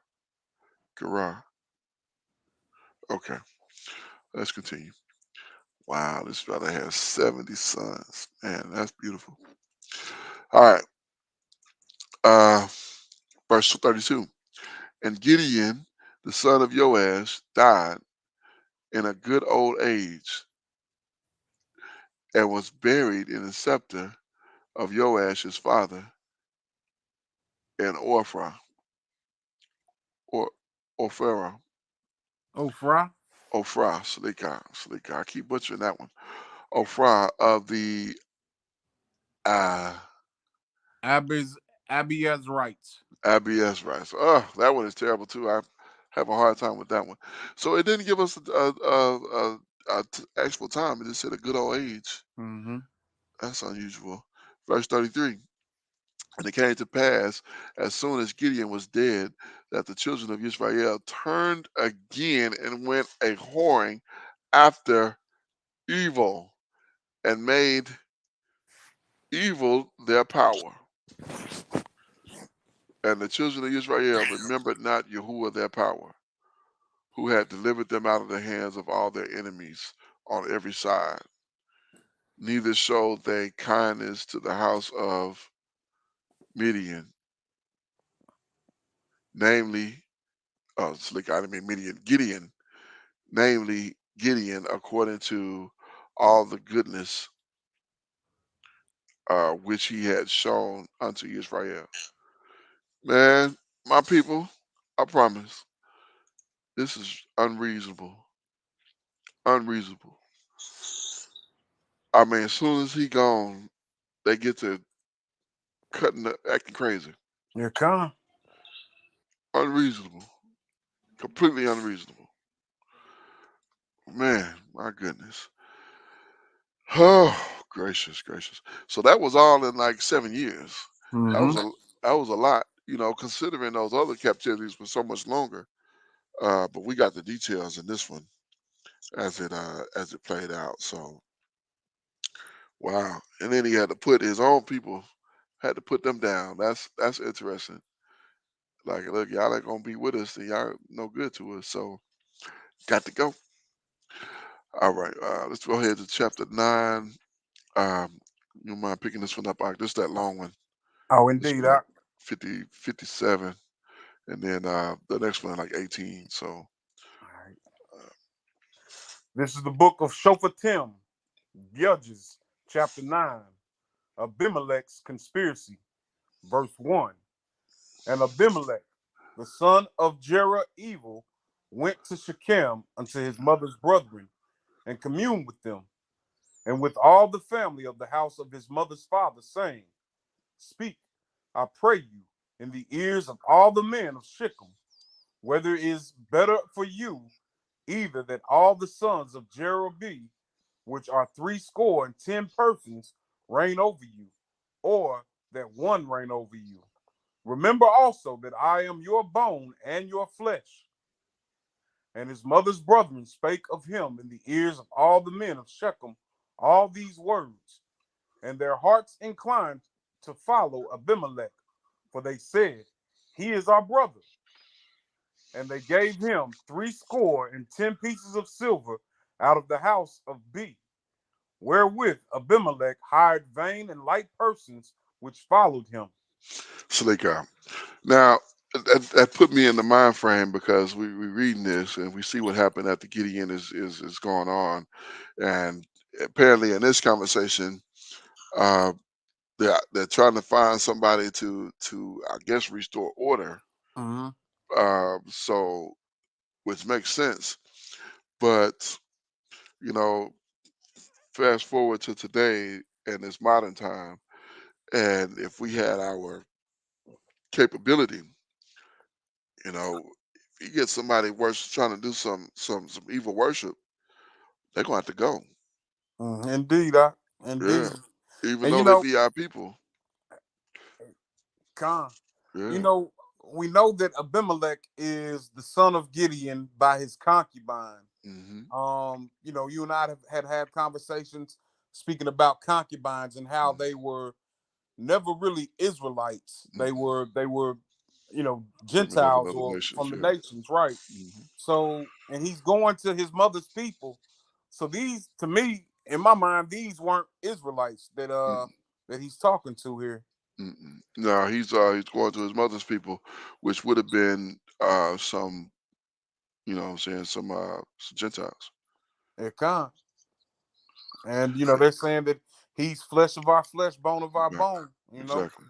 Exactly. Yeah, because he come from the mother, Hmm. and I understand they, that doctrine. You are what your father is, but you get pieces of yourself from your mother too. So uh, I wouldn't have a concubine. I'm sorry, I just wouldn't. But It can. but if I did, it would be somebody black. It wouldn't be no heathen.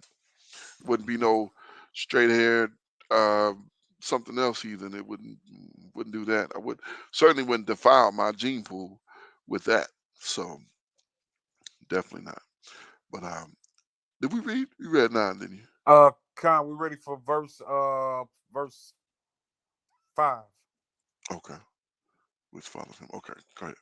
And he went into his father's house at Ophrah, and slew his brethren, the sons of Jeroboam, Wow. being 70 persons, upon one stone. Notwithstanding, yet Jotham, the youngest son of Gideon, was left, for he hid himself. Wow. So he turned on his brothers. Hey, Con. I'm just wondering how this one man, and I'm sure he probably wasn't by himself, but how was he able to get 69 of these sons, killing? Well, he probably brought, his mother's people with him, and it's which is why I'm sure that was mentioned here Mm-hmm. as they they gave him silver, so he had money to either bring some people with him or to buy some people to some henchmen, and if they serving this evil, then it would make sense. 'Cause, they henchmen are easy to find, especially if you got some Con. money, especially if you got a little bit of money. So yeah, verse 6. Mm. And all the men of Shechem gathered together, and all the house of Milo, and went and made Amalek king by the plain of the pillar that was in Shechem. And when they told it to Jotham, he went and stood in the top of Mount Gerizim, and lifted up his voice, and cried, and said unto them, Hearken unto me, ye men of Shechem, that the Most High may hearken unto you. The trees went forth on a time to anoint a king over them, and they said unto the olive tree, Reign thou over us. But the olive tree said unto them, Should I leave my fatness, wherewith by me they honored the Most High and man, and go to be promoted over the trees?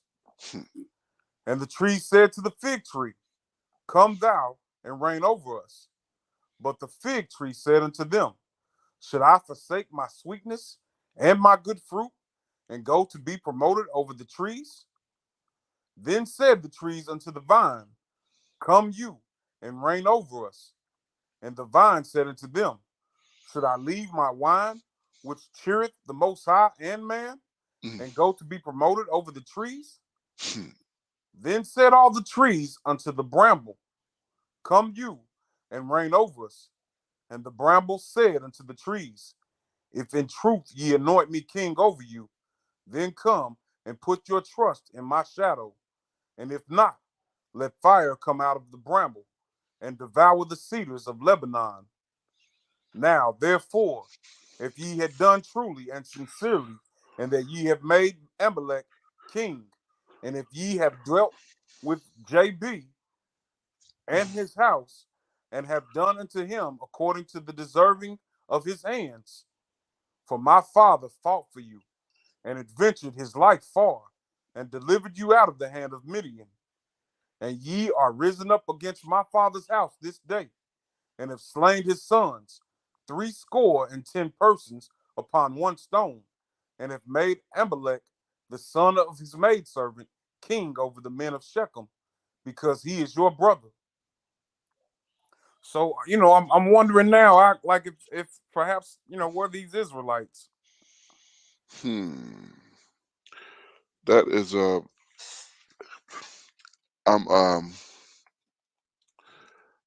what did we leave off right there? Because Now he is your brother. Shechem, 18. I want to say Shechem was in Ephraim, or was it in? Oh no, Shechem's in Manasseh. Okay. Because he is your brother. So how you gonna have a? So how you gonna have a king over in one area when? Well, I guess that they didn't have it because it wasn't organized. So this was showing the disorganization. Gideon being one of the judges, and he's dead, and so there's really nobody to fill his place. Which should have been his oldest son, but he said, "Not my son," but he left it to the Most High. Well, they turned straight to evil. Yeah, and I like the parable because it goes through those trees, and then it Right. goes to a vine, then it goes to Yeah. pretty much a bush. Right. You know what I mean? A bush being lesser than the trees. Right. These trees representing the sons by Gideon's wives. Which would have been more esteemed than this bush who comes from Gideon's concubine. Right. And the bramble is the bush, right? Indeed. Yeah. Yeah, come out of the bramble. And it's kind of ironic because wasn't it a bush that Hamashiach first appeared to Abram? Not Abram, not to Abram, but to Moshe. Yeah, yeah. That's ironic. And then we keep seeing Lebanon here, and I can't remember where it says Lebanon is not fit to burn. Talking about the burnt offerings. So I can't remember where that is, but we keep reading about it in this historical content here. But yeah, I'm pretty sure it's gonna come together. We may have to read this again. I know I probably will to really get the full understanding of it. Because he is your brother. Yeah, I think we're at 19 here. 'Cause yeah, that I like you. I appreciated that that illustration how you used that. Those. Yeah, because showing the differences in what basically what they're doing. Yeah. All right. Verse 19. If ye then have dealt truly and sincerely with Jeroboam and with his house this day, then rejoice ye in Abimelech, and let him also rejoice in you. But if not, let fire come out from Abimelech, and devour the men of Shechem and the house of Milo, and let fire come out from the men of Shechem and from the house of Milo, and devour Abimelech. And Jotham ran away and fled, and went to Beer, and dwelt there, for fear of Abimelech his brother. Shechem and Abimelech fall. Verse 22. When Abimelech had reigned 3 years over Israel, then the Most High sent an evil spirit between Abimelech and the men of Shechem, and the men of Shechem dealt treacherously with Abimelech, that the cruelty done to the 70 sons of Jeroboam might come, and their blood be laid upon Abimelech their brother, which slew them, and upon the men of Shechem, which aided him in the killing of his brethren. Here we go. Yeah. There we go. Indeed. And why do they keep referring to Gideon as that? You know, Why? I'm not sure. It just lets me know that our people were off. You know. That is strange. Like, why is it not saying Gideon? They keep saying that name. Like, is that because they dealing with that at this point? It con. That's terrible. Terrible. All right, verse 25. And the men of Shechem set liars in wait for him in the top of the mountains, and they robbed all that came along that way by them. And it was told Abimelech, and Gaal, the son of Ebed, came with his brethren and went over to Shechem, and the men of Shechem put their confidence in him. Let's check out who this Gaal and Ebed is. Okay. Yeah, I didn't think about that, Kyle. So that's Loathing. Son of Eve, whom aided Shechemites in the rebellion against Abimelech. Mm-hmm. Loathing, Gaal, an Israelite. Gaal. His name is Loathing. That's strange. That is a strange name. Of Ebed. Seems like we saw Ebed before. Servant, father of Gaal, time of Judges, son of Jonathan, one of the sons of Aden, who returned from exile with Ezra. So yeah, we'll see that in Ezra. We'll see that in this chapter. We won't see him until Ezra again after this chapter. Okay, so that's it. Verse 27. Mhm. And they went out into the fields and gathered their vineyards and trod the grapes and made merry and went into the house of their power and did eat and drink and cursed Abimelech. And Gaal, the son of Ebed, said, Who is Abimelech and who is Shechem that we should serve him? Is not he the son of Jeroboam and Zebul, his officer? Serve the men of Hamor, the father of Shechem, for why should we serve him? And would the Most High, this people were under my hand, then would I remove Abimelech. And he said to Abimelech, Increase thine army and come out. And when Zebul, the ruler of the city, heard the words of Gaal, the son of Ebed, his anger was kindled. And he sent messengers unto Abimelech privately, saying, Behold, Gaal, the son of Ebed, and his brethren be come to Shechem, and behold, they fortified the city against thee. Now, therefore, up by night, thou and the people that is with thee, and lie in wait in the field. And it shall be that in the morning, as soon as the sun is up, thou shalt rise early and set upon the city, and behold, when he and the people that is with him come out against thee, then mayest thou do to them as thou shalt find occasion. And Abimelech rose up, and all the people that were with him by night, and they laid wait against Shechem in 4 companies. And Gaal, the son of Ebed, went out and stood in the entering of the gate of the city. And Abimelech rose up, and the people that were with him from lying in wait. And when I'm sorry, go ahead. I was gonna say, this word here for lying in wait.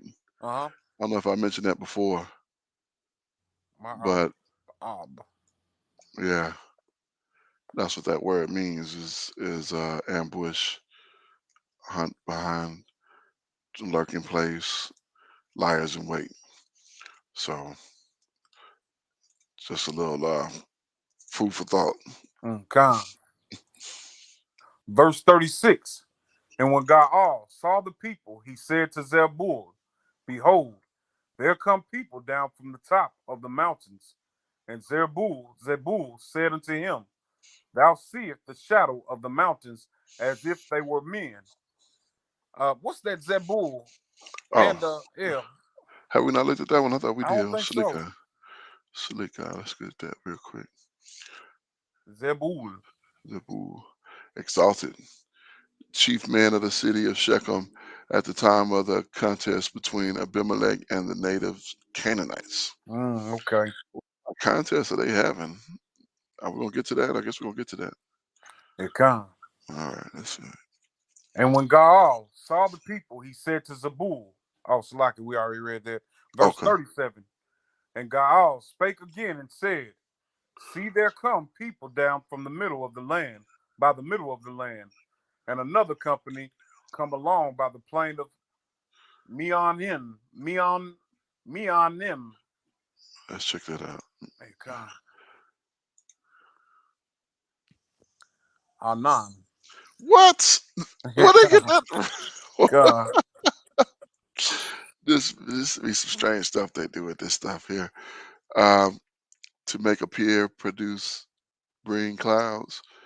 To what is that? Practice soothsaying, conjuring. Oh, they doing some wicked stuff over here. There they off. Man, they is way. Good grief. All right. All right. Verse 38. Mhm. Then said Zebul unto him, where is now thy mouth, wherewith thou saidest, who is Abimelech, that we should serve him? Is not this the people that hast despised? Slakia, is not this the people that thou hast despised? Go out, I pray now, and fight with them. So it's like you was talking about them a while ago. Right. Keep that Exactly. Why don't you same get out energy. there? Yeah, exactly. Get on out there and make it happen. Oh, God. Verse 39. And Gaal went out before the men of Shechem and fought with Abimelech. And Abimelech chased him, and he fled before him, and many were overthrown and wounded, even unto the entering of the gate. And Abimelech dwelt at Arumah, and Zebul thrust out Gaal and his brethren, that they should not dwell in Shechem. All right, let's check out this Aruma. I don't know if I don't think we've seen that one either. First time. Aruma, yeah. So as you said, I be exalted. Place in Shechem, home of Abimelech. Yeah, first time we're seeing it. 941. Okay, I be exalted. So. Verse 42. And it came to pass on the morrow that the people went out into the field, and they told Abimelech. And he took the people and divided them into 3 companies, and laid wait in the field. And look, and behold, the people were come forth out of the city. And he rose up against them and smote them. And Abimelech and the company that was with him rushed forward and stood in the entering of the gate of the city. And the 2 other companies ran upon all the people that were in the fields and slew them. And Abimelech fought against the city all that day. And he took the city and slew the people that was therein, and beat down the city and sold it with salt. And when all the men of the tower of Shechem heard that, they entered into an old Salaki. They entered into a hold of the house of the Most High. Hold on. Of the power of. Yeah, the power of Berith. That Berith, yeah. Let's see what that Berith is. I don't recall that one either. But let's see what that is. Berith. Covenant. In the name. Okay, so that's part of that. So yeah, this is them serving. This is them dealing with that, still with that evil worship there. Here it comes. Yeah. Verse 47. Mhm. And it was told Abimelech that all the men of the tower of Shechem were gathered together. And Abimelech got him up to the Mount Zalmon, and he and all the people that were with him And Abimelech took an axe in his hand and cut down a bow from the trees and took it and laid it on his shoulder and said unto the people that were with him, What ye have seen me do, make haste and do as I have done. Mm-hmm. And all the people likewise cut down every man his bow and followed Abimelech and put them to hold. And he set the hold on fire upon them, so that all the men of the tower of Shechem died also, about 1,000 men and women. Mm. Wow. Verse 50. Then went Abimelech to Thebez, and encamped against Thebez and took it. But I don't think we've seen that Thebez either. Oh, Huh? okay. Yeah, let's check that out. Thebez. Thebez. Yeah. Conspicuous. Conspicuous. Mm-hmm. A town near Shechem. Yeah, first time we see it. Yeah, here in 8. Actually, where are we now? We in 9? Elkanah. Okay. So we saw it in 8, and now we at 50. So we must have went past it when we last chapter. Hey, it must have been called. I wonder, was it called something else? Let's go back. Let's go back and check it out real quick here.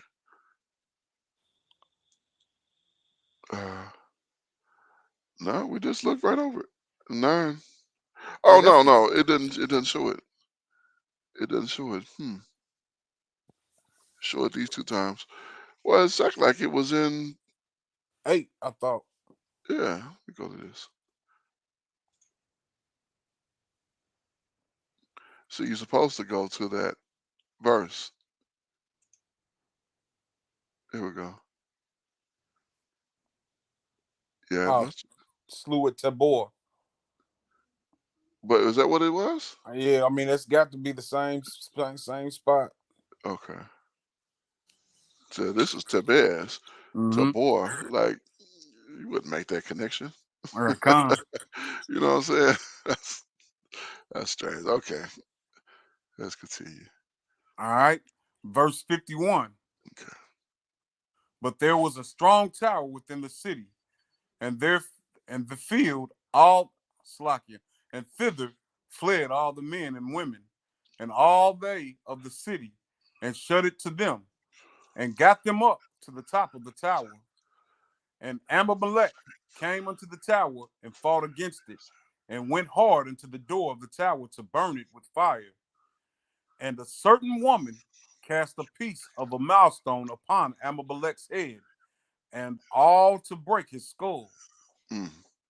Then he called hastily unto the young man his armor bearer, and said unto him, Draw your sword and slay me, that men say not of me, a woman slew him.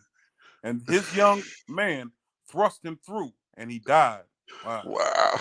It's like, I won't be in the say a woman can kill me. Right, God. Oh, that's funny. Okay. God. Verse 55. That's funny.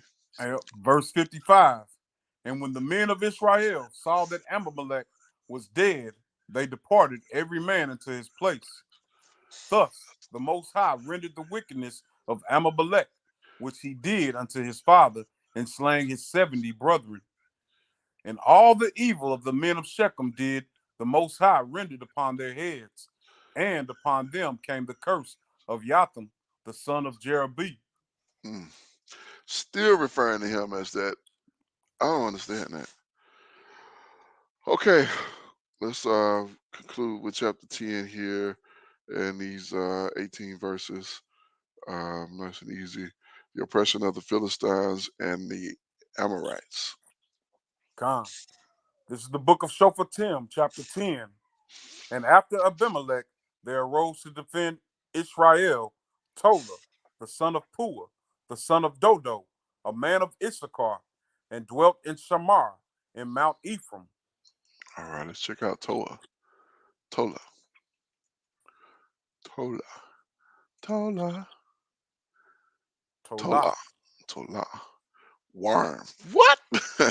Firstborn is the card progenitor of the family of the or the Wormites. Yeah, God. A man of Issachar, son of Puah, judges of Israel after Abimelech. Man, that dang Abimelech was something else. God. Really. Let's check out this Dudo. Dudu. Dudu. Doo-doo. Yep. he, he beloved a man of the tribe of Issachar, a man of Bethlehem, father of Elaniah, who was David's 30 captains, who was one of David's 30 captains, Mm-hmm. and Ahoite. Hoite, father of Elijah, the second, and the three mighty men who were over the 30, loving Dudu, a name of three Israelites. Who is naming their children Dudu? Oh, God. Do, Dodo. If it's Dodo, I mean, that's not a good name. Dodo is an extinct bird. Yeah, God. All right, let's continue here. Verse 2. And he judged Israel 23 years and died and was buried in Shamir. And after him arose Yair, a Gileadite, and judged Israel 22 years. And he had 30 sons that rode on 30 ass coats. And they had 30 cities, which are called Havayahar unto this day, which are in the land of Gilead. And Yair died and was buried in Kaman. And the children of Israel did evil again in the sight of Yahweh. Here we go. And served B and A, the powers of Syria, Mm. and the powers of Zidon, and the powers of Moab, and the powers of the children of Ammon, and the powers of the Philistines, and forsook Yahweh, and served not him. Oh, good grief. Yeah. I mean, everything but Abba. Yeah, Ugh, sad. it's horrible. Horrible. The one thing he tell us constantly don't do, that's exactly what they do, what we do. Mm-hmm. All right, verse 7. And the anger of Yahweh was hot against Israel, and he sold them into the hands of the Philistines and into the hands of the children of Ammon. And that year they vexed and oppressed the children of Israel 18 years. All the children of Israel that were on the other side of Jordan in the land of the Amorites, which is in Gilead. Moreover, the children of Ammon passed over Jordan to fight also against Yehuda and against Benjamin and against the house of Ephraim, so that Israel was sore distressed. And the children of Israel cried unto Yahweh, saying, We have sinned against thee, both because we have forsaken our power and also served thee. Mm. And Yahweh said unto the children of Israel, Did not I deliver you from the Mizraites and from the Amorites, from the children of Ammon and from the Philistines? The Zidons also, and the Amalekites, and the Maonites did oppress you, and ye cried unto me, and I delivered you out of their hand. Yet ye have forsaken me and served other powers, wherefore I will deliver you no more. Mm. Wow. That hurts the heart right there. I'm telling you, cut through. And look, and I feel like he's perfectly justified in that. Like, I don't even think like, oh, well, that's messed up. No, I don't feel like it's messed up. You doggone done did this man dirty every chance you get. Come. I mean, what the heck? It's got to come a place where, man, you got to get out here. We make the bed we lay in, man. Yeah, exactly. We spent all that time building it, and then when we try to lay in it, we want to cry. Oh, please save us, help me, please. Like, I put myself in this position. If I was him, and this was a woman, she go out and stay out all night, and then coming in the day, and I'm like, you can't come in my house, and she was like, well, please let me in. I'm like, no, go wherever you was last night. Yeah, come. Indeed, You know, Boy, that is horrible. Uh-huh. All right, verse 14. Go and cry to these deities, unto the deities which ye have chosen. Let them deliver you in the time of your tribulation. God. Yes, indeed. I mean, you know, it's that's truth. That's Yeah, truth. That's what you come. was. Go do that. If that's where you want to be, that's obviously where your heart is. Go do that. Why are you Come. coming to me? Yep. Oh, the same thing that I would say to that woman. Like, what you coming to my house for? Knocking on my door. Go where you was. You don't need Mm-hmm. to be over here with me because I got my stuff together. Go do what you was doing. Whatever had your Mm-hmm. attention. Go on. Don't be knocking on my door talking about can I come in? Come. Good grief, man. This is hard to read. This is Yeah. hard to oof, terrible. All right, verse 15. And the children of Israel said unto Yahweh, we have sinned. Do thou unto us whatsoever seemeth good unto you. Deliver us only, we pray thee, this day. And they put away the strange deities from among them, and served Yahweh. And his soul was grieved for the misery of Israel. Then the children of Ammon, oh, sorry, go Slick ahead. guy, slick guy. You see that though? You know his heart is so to us Mm-hmm. that because they are willing to move to move towards him, because they'll take a little step to him, he now his soul is grieved Mm-hmm. because of their misery. Because just because they put away these idols and now they take a little step to him, now his soul is grieved. But that's how engulfed he is in us. That's how important we are to him. And there's all this time that we'd have been separated from him. You know, I just imagine he's been completely vexed. You know, during all of these years, Mm-hmm. and seeing the calamities that have befallen us, and how we have served these idols and done all of this. You know, done all of these things that we should not have been doing. Instead, we should have been serving him. And man, he is so magnificent in all of his doing. It's just wonderful. Oh, All praises. hallelujah! I wish everybody was just. I wish this thing should have 10,000 people in here. There's nobody in here. This should have 10,000 people in here understanding this, Mm-hmm. because this is what we missing. And they even gave themselves, uh, do with us as you see fit, but just save us, please, Mm-hmm. just save us. And you know, it's hard for him to turn his back to us. All right, verse. Go ahead, Zach. I mean, good Toda grief. Rabbi Abiyah. Yes, indeed. Praise Yah, indeed. Whew. All right. Verse 17. Then the children of Ammon were gathered together and encamped in Gilead, and the children of Israel assembled themselves to pay. Oh, something happened. Slick guy, we got a technical issue. Okay. Okay, Can you hear me? Can you yeah, hear me out? yeah. Somehow, I don't know, something happened. Your picture went off, but that's okay. We get at the end of it anyway. So Yeah, come. yeah. Verse 18. And the people and princes of Gilead said one to another, what man is he that will begin to fight against the children of Ammon? He shall be head over all the inhabitants of Gilead. Whew, gracious man. Whew, gracious. Look, Did it it's come back? My picture? yeah. Oh Okay. no, it didn't. It didn't. Here, let me see something real quick. No, I didn't do it. I thought taking you off and putting you back, but that's okay. It's no sweat. We at the end of it. But man, I mean, this is. Oh, I mean, this is so. I can't even talk about it. I can't even.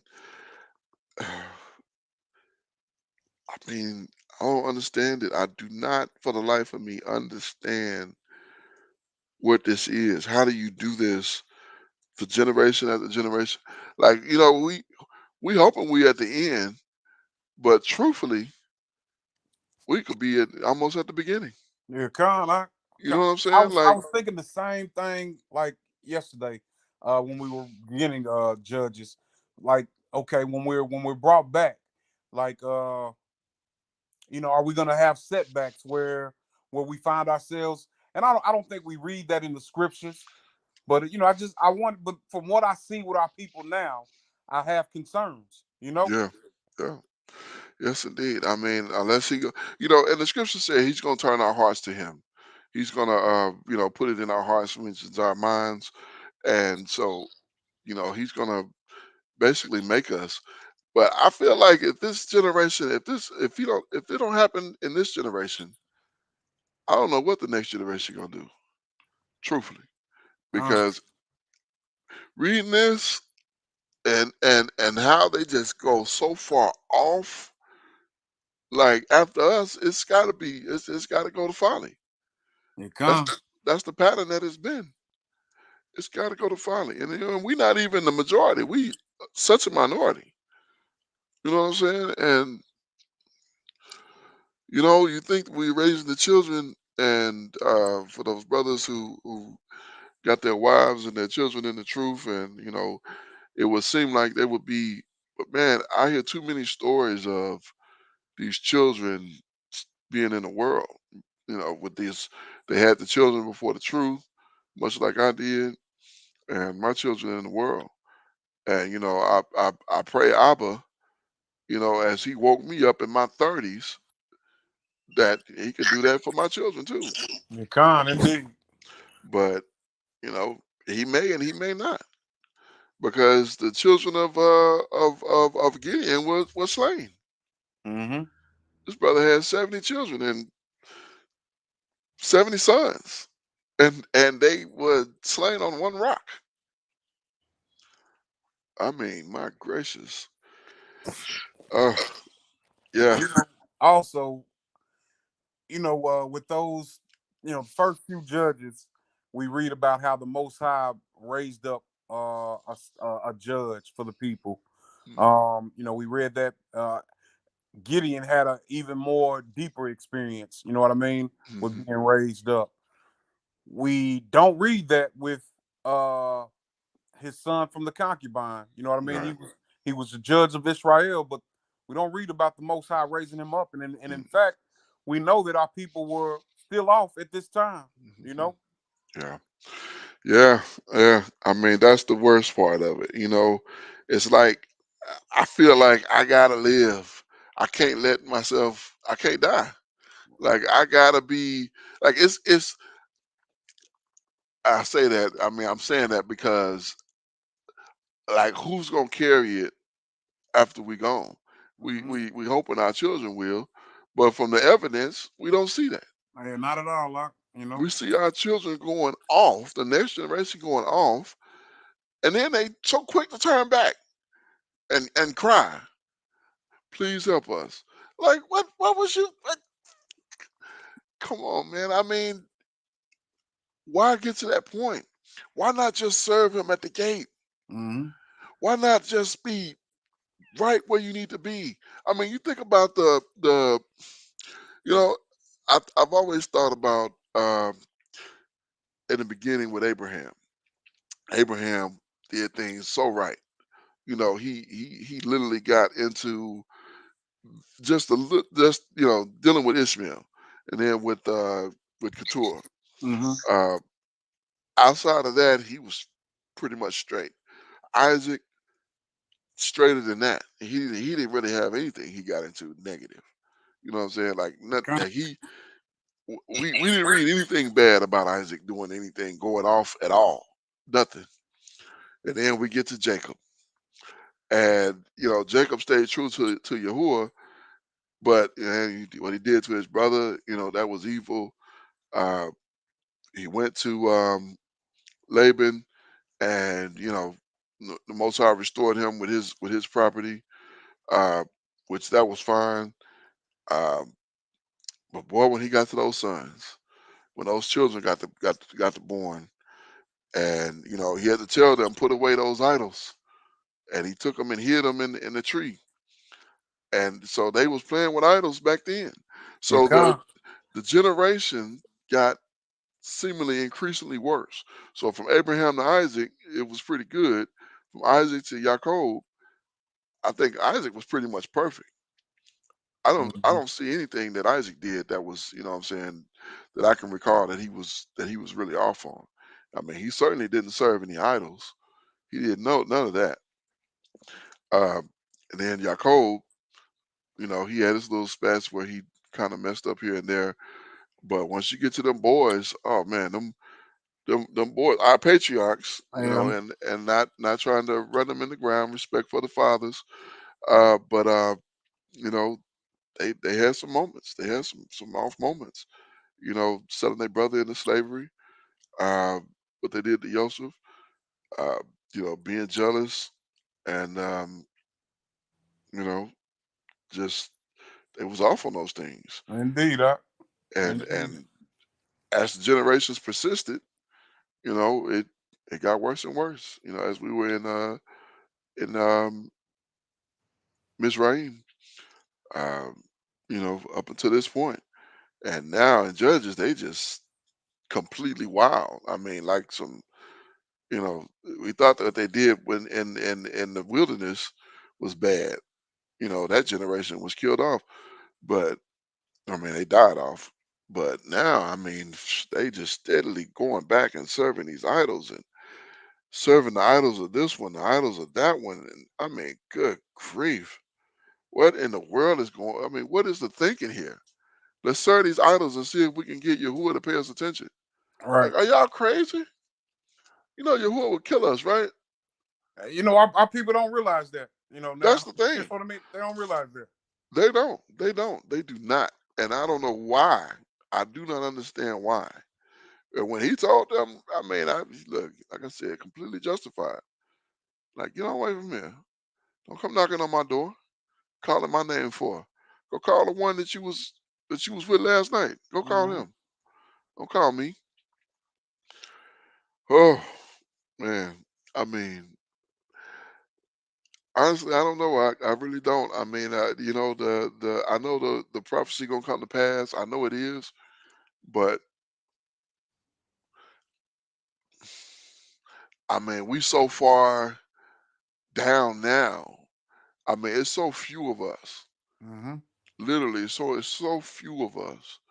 Like our people should be flocking to understand this truth, and they are not. You know what I'm saying? And they are so content in what they're doing and where they at right now, and it's a shame because they're taking this as a vacation, and they need to be taking this as uh, us getting smacked over the head because that's what we're doing. Come. You know, we've been taking it on the chin, and instead of being fed up with that, they just accept it. Yeah. Like, oh, we supposed to be getting punched in the mouth. That's what we made for. Like, Yeah. no, That's yeah. It's become so normalized that yeah, it's just our way of life. You know. yeah, exactly. And it's sad. It's very, very, very sad. And man, we gotta do better. We gotta do better. You know, each man can only control his own self. You know, you can't make somebody accept his truth and walk in his way. But man, it would sure help if they would. Indeed. You know, we read about Gideon, and Gideon came back and had to get rid of some of his own people. Like, man, y'all ain't gonna give us bread. We out here trying to All right. liberate y'all, and y'all like, okay, all right, well, I'll be back. And when I come back, it's gonna be hell to pay. Come. You, you know, you don't think of that when you think about brotherly love, but it is brotherly love because these cats are tripping. Y'all got to go. You got to go because you straight up on some other stuff. So Indeed. that's pretty much it. Aka. We covered these 5 chapters. A lot of good information. Lots of I don't understand why they went with the other name for Gideon. I don't understand that whatsoever. Uh, I mean, even in this chapter, it refers to him as that name as opposed to his name. Hmm. I do not understand that. And yeah, it's well, not in this chapter, in the last chapter. Uh, I do not understand that, You but know, it's like the way I look at it, like how many of us call the Most High Yahuwah or Yahweh? You know, right, most of our people call them God right, or LORD. Lord. It's because the commandment of telling our children and their children uh the Most High's name. You know, it hadn't been taught. You know what I mean? Like it's it's it's not just the failure of those people, but the failure of those parents as well. Okay. Yep. Yep. Absolutely. Absolutely. And that's what we need. We need some resolution here because this is a ongoing situation that what I'm saying we got to get out of. We got to break free of this. And man, and as we continue to read, we're gonna come to. I know Samson was one of the judges from Dan, and we'll read about his exploits and all of that. And Samson's place is solidified in the kingdom. So Mm-hmm. regardless of how off he was, his place is already there. He's already not he's not there now, but I'm saying his place is already solidified. So we got to take this and really learn from it and really get an understanding and let it be you know help us understand that what we've been missing. So Samson did some wild stuff.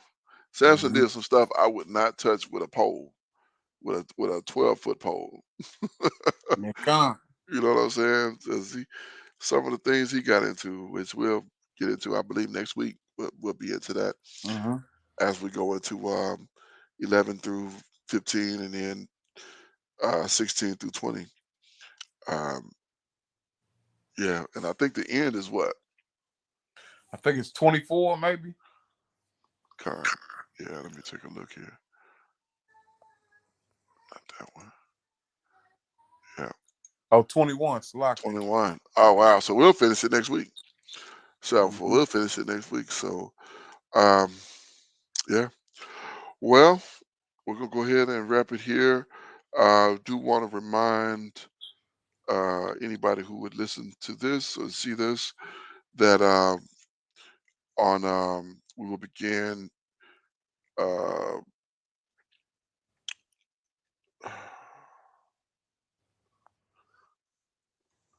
I done forgot the word for Day of Atonement. Uh, Uh, Yom Kippur. Yom Kippur. My goodness, I got Yom Teru in my mind, and I'm like, that's trumpets. Mm-hmm. Look, I had that. It was on the tip of my tongue to say Yom Teru. I'm like, no, that's trumpets. That's not Yom Kippur. Yom Kippur.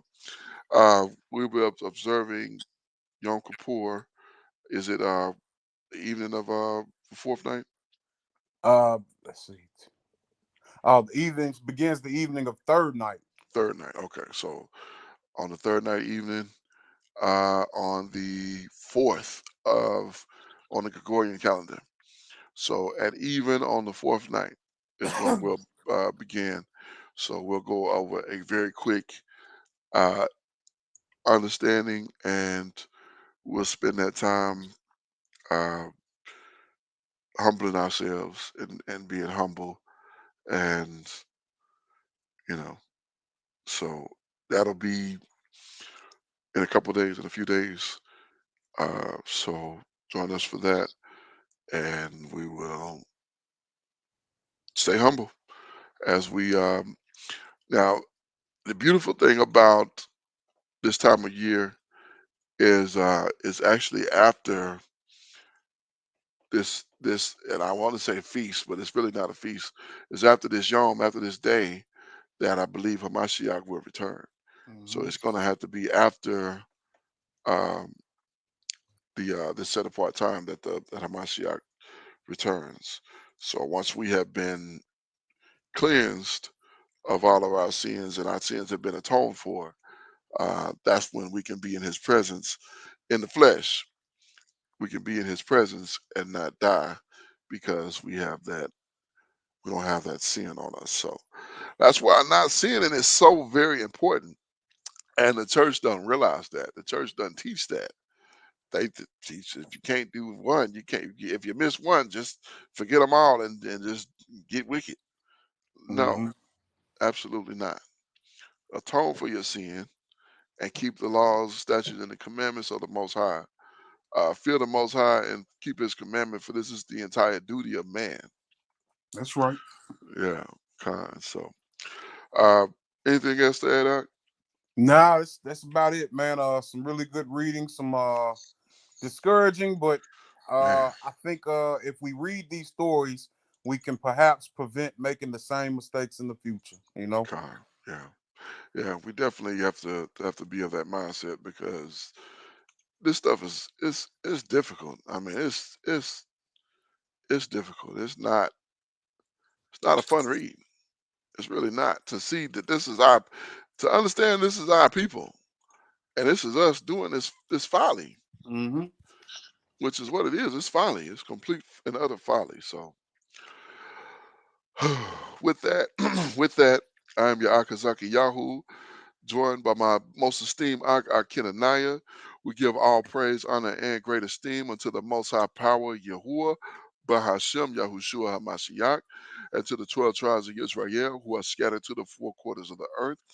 We say Shalom, Wabarukim, that is peace and blessings. And I cannot wait to the day that the Most High brings us back together, and we are once again 12 tribes, one family, one nation, under the Most High power, under one covenant. Until that day, Shabbat Shalom, family. Shabbat shalom, family. Man, just